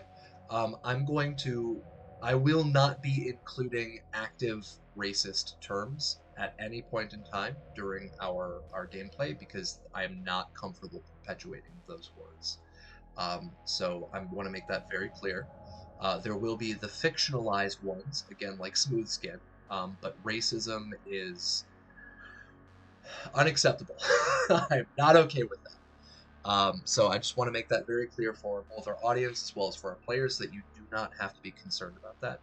I know that's always a big one that I try, especially as an ELL and ESL teacher. I try to reinforce that with my students as well, is that racism is not tolerable. So I just want to make sure that's clear. Speaking of which, Raven, what do you got for me? You pretty much covered everything that I would object to. only thing that that I could think of would be making light of or poking fun at people with either mental disability or a physical disability. Like with the cyberpunk game, I'm playing. I play someone with and that's wrestling with a mental disability. So I mean, I don't think that, like I highly doubt that any of our players would like cross that line or whatever, or make light of people like that. But I thought it just had to be said. Okay. Yeah, that's one thing I know. We may run across like physical disabilities in the game, but we're not going to be poking fun at it because that's stupid. Anybody who Mhm. does that is a stupid head. I don't know why you would, Yeah. but it's understandably a line to draw. I'm not about ableism. I think that's stupid. So yeah, don't worry about that. Yeah. I know for a lot of people, the R word is a hard line to draw as well for that. Um, I will not be using that word at all on the stream. I have removed it from my vocabulary completely, and I also recommend that my students, if they try to use it, they stop as well, because yeah, that's not cool. So thank you for including that. I did not think about that, so I appreciate it. Is there anything else? No holds barred other than that. Okay. And last but not least, Captain Mark. Yeah, no, I'm pretty good with all of that. I'm playing a character that could be described as a sociopath. So yeah, I'd have to be okay with ultraviolence, wouldn't I? Otherwise my character wouldn't work. But yeah, perfectly fine. That's all, so it sounds all good to me. Okay. Are you going to need any milk? We do have milk. Milk? No. I may need vodka. Okay. Wink wink, nudge nudge. When we venture up into Russia, maybe. Sounds good. But yeah, ultraviolence will definitely be there. 100%. Folks, please be ready. I will be explaining how organs are coming out of people's orifices when they're not supposed to be. I will be explaining about what's going on with that bullet as it goes through that person's head. These explanations will come around. They are not going to be pretty. But the reason for that is because, as all of you know, especially those of you who are already playing with me, I'm glad you get the reference, Vampire. Thank you. As a lot of you already know, when it comes to the gameplay that I like to do, I prefer to be descriptive. I like giving those descriptions. It's fun. It adds flavor, and it's also good for storytelling. But one of the tricks that I learned from Rob is that if we do have any critical hits or any kill moves, yes, you get to describe it as brutally as you damn well please. When it came to like Vampire Bites smashing in his baseball bat into the front of that helicopter, like you go for it. You tell me how that fucking baseball bat wrecks the front of that helicopter. So yeah, when that comes to violence in the situation of our characters facing off against enemies, when it comes to animals, we've already kind of drawn that line. Don't be graphically violent towards animals. But if you're facing off against one of those fucking abominations that I'll be explaining to you guys, that thing ain't a fucking animal. So yeah, go hog wild. Raiders, go for it. Mags definitely Gallagher that guy's skull. Yes, so go for it. When it comes to those kinds of situations, there's no holds barred for it. And I want to make it clear for our audience that this will be happening, and it's going to be a little uncomfortable for some people, and that is what it is. But that being said, do you guys have anything that you would like to specifically mention or ask or discuss?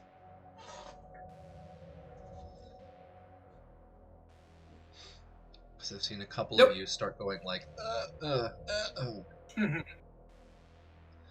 So do you guys have anything?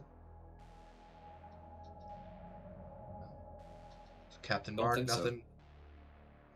No, good. Raven, you're good. I'm good. Johnny, you're good. All good. And Logar, yeah, you're good. And Tracy, you're good. Stinkpalm, sorry. Yep, all good. We tend to ask a lot of our questions in the chat, in our private chats. So Yes. But awesome, ladies and gentlemen. This is our upcoming cast and crew for Fallout Asia. It is already 10:20, so we're at the end of our session.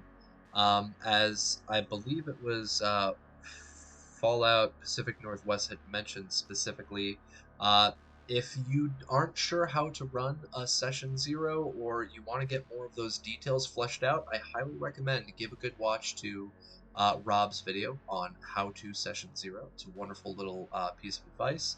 And the second thing is that don't just have all of your chats off screen. Have it with your community too. It's always interesting to be able to give community feedback and suggestions. And I love seeing a lot of your guys' responses like, oh yes, they'll serve the people with fried rice. Like, okay, let's throw that in there. So that all being said, ladies and gentlemen, I am very happy to bring this to you guys. I'm very happy to finally get into this. Starting next week, we will have our session 1, and we will be doing our roles and getting introduced to our surroundings. Hopefully going to have our intro screen ready. So yeah, everything should be going a little bit smoother, as well as our countdown timer, because I don't have one of those yet. From there, we're going to have a couple of sessions where we're just learning the system, getting used to everything, and then we will have our inciting incident pretty early on. So we will be moving into our plot. For those of you watching, this will be a bit more of a focused, plot-driven narrative compared to the Cyberpunk Uncensored one, where I kind of referenced a plot, and then we've spent 15 episodes running around and blowing stuff up and looking at the flowers. But that's okay. I told them that it was a sandbox game, and it is. So that's definitely something that I'm enjoying with them. But the Fallout campaign is going to be a little bit less sandboxy. We're going to be a little bit more driven. There will be inciting incidences, and we are also going to be using milestones. And for everybody, you guys will be able to give feedback on our milestones. You guys will be able to help influence the XP gain for our players, and you guys will, of course, with our wonderful channel points, be able to do everything from improving their roles, making their roles worse, making pointless shit happen, delivering critical injuries, getting holotapes, and DM Brando, if you're watching this, that holotape was a low blow, man. I'm not a clown. We also have NPCs entering the scene. We have negative plot twists and positive plot twists. So as RC Walker Nexus said, finally, here we go. When I started talking about Grimdark, if you guys want to make it a little less Grimdark, jump into our Twitch chat and make it a little less Grimdark. Give our players some wins, because they're going to be facing a lot of shit. But that's the whole point of the game, isn't it? So, with all of that being said, that's what to expect for our upcoming sessions. This is a wonderful introduction to all of our players, how they play a little bit, their characters, their positions in the town, what's going on with the world and the world building, and dropping a buttload of links and listening to some pretty neat background music. So we're going to start doing our sign-outs. We're going to start from our bottom again with Stinkpalm and work our way back up. So Stinkpalm, go ahead. Go ahead and introduce yourself or outroduce yourself, and I'll be dropping our links in the chat. All right, so I'm Tracy or Stinkpalm007. You can find me on Twitter. I use the same handle on Twitch and Discord. If you play Cyberpunk, check out the Medicine in Time of Red supplement I put out on Cybernation Uncensored with Zach's help, with Capricious Nature's help, formatting it, making it fit for human consumption. Yeah, that's me, and I'll be here every week. Awesome. Thank you. Lokar, go for it.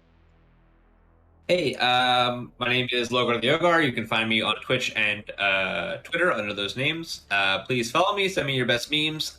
Please check out our show Dead Sundays on Sunday, where I GM a Starfinder campaign and we play through the Dead Suns adventure path. And any other time that I might be there, just come say hi. Just come hang out. It's fine. It's a good time. Good vibes only. Awesome. Thank you. Johnny. I'm Johnny Drop. You can find me here, back to back now every weekend. I'll be in the chat as Other Sandman 3096. You can also check out my SoundCloud at Arkson, and I'm always lurking in the Cybernation Uncensored Discord at Johnny Drop. Awesome. Go for it, Raven. You can catch me here every Friday for Fallout Asia and Saturday for Cyber Nation Uncensored every Saturday. And you can find me all over the internet under Doña Teresa Cuervo. Thank you. Awesome. Thank you. And Captain Mark. All right. Here, Fridays and Saturdays going forward, Cybernation, for Fallout and Cyberpunk Red and Nomad campaign. Me particularly also over on twitch.tv/Heroes in Theory. They've also got a YouTube channel if you want to catch up on the campaign. Quick thank you to Donna. I saw you in the chat last week, I think it was. We did a Halloween game, and I think you was watching the Halloween game, and I've seen you in the chat a few times, so I appreciate it. Yeah, we play D&D over there. I play a magical con man. It is fun. I have a spell list that's almost entirely dedicated to messing with NPCs in taverns, and I have a perception and a deception of +11, so I get whatever I want. Fun. So come check that out. Yeah. Awesome. Yeah, I regrettably I can't join you guys live, but I've seen a couple of them on VOD because Sunday nights for all of you, ladies and gentlemen, for me is it's Monday morning and I'm stuck at school. Yeah. So it's always been kind of a pain to catch the live performances that you guys are doing on Sundays, but I still try, and hopefully in the next couple of weeks we've got some pretty crazy scheduling stuff over at school, so I might actually be able to join you live. It'd be definitely a privilege. Is pretty Lee that runs the channel is pretty good about getting it up onto YouTube during the week. So find Heroes in Theory on YouTube and whack the old subscribe button. He'll pat me on the back for telling everyone that. So go do that. Follow and like. Or what is it? Like and subscribe. There we go. YouTube is like and subscribe. Click the little bell. You got to click the Ring little that bell. bell. So, yeah. Ring the bell for notifications. Yeah. All right, and ladies and gentlemen, I am DM or GM Capricious Nacious. Oh my God, reached character limit. I have too many links, guys. Holy crap. Well, that's no bueno. How did I will not include my name. Maybe that'll cut out some characters. Oh, we all posted character playlists. So when the stream is done, we posted it in our own private server, didn't we? But I'll post mine up on the Cybernation Discord if anyone's interested.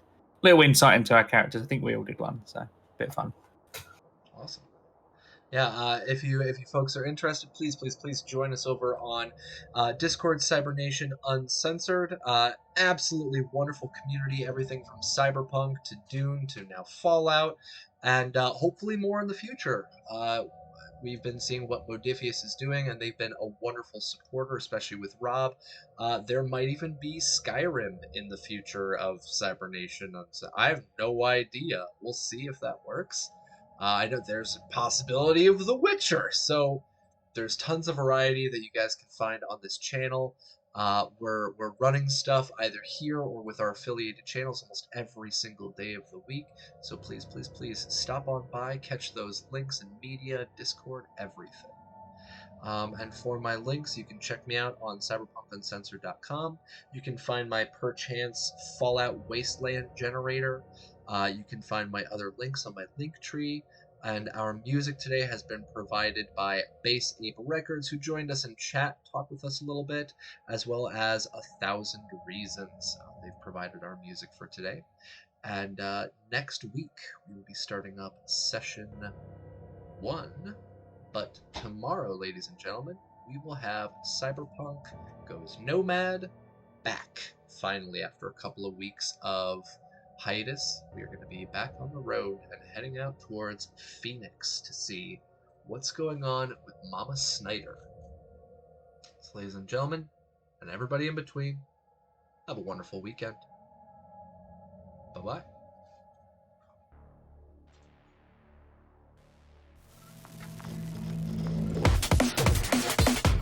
Cybernation Uncensored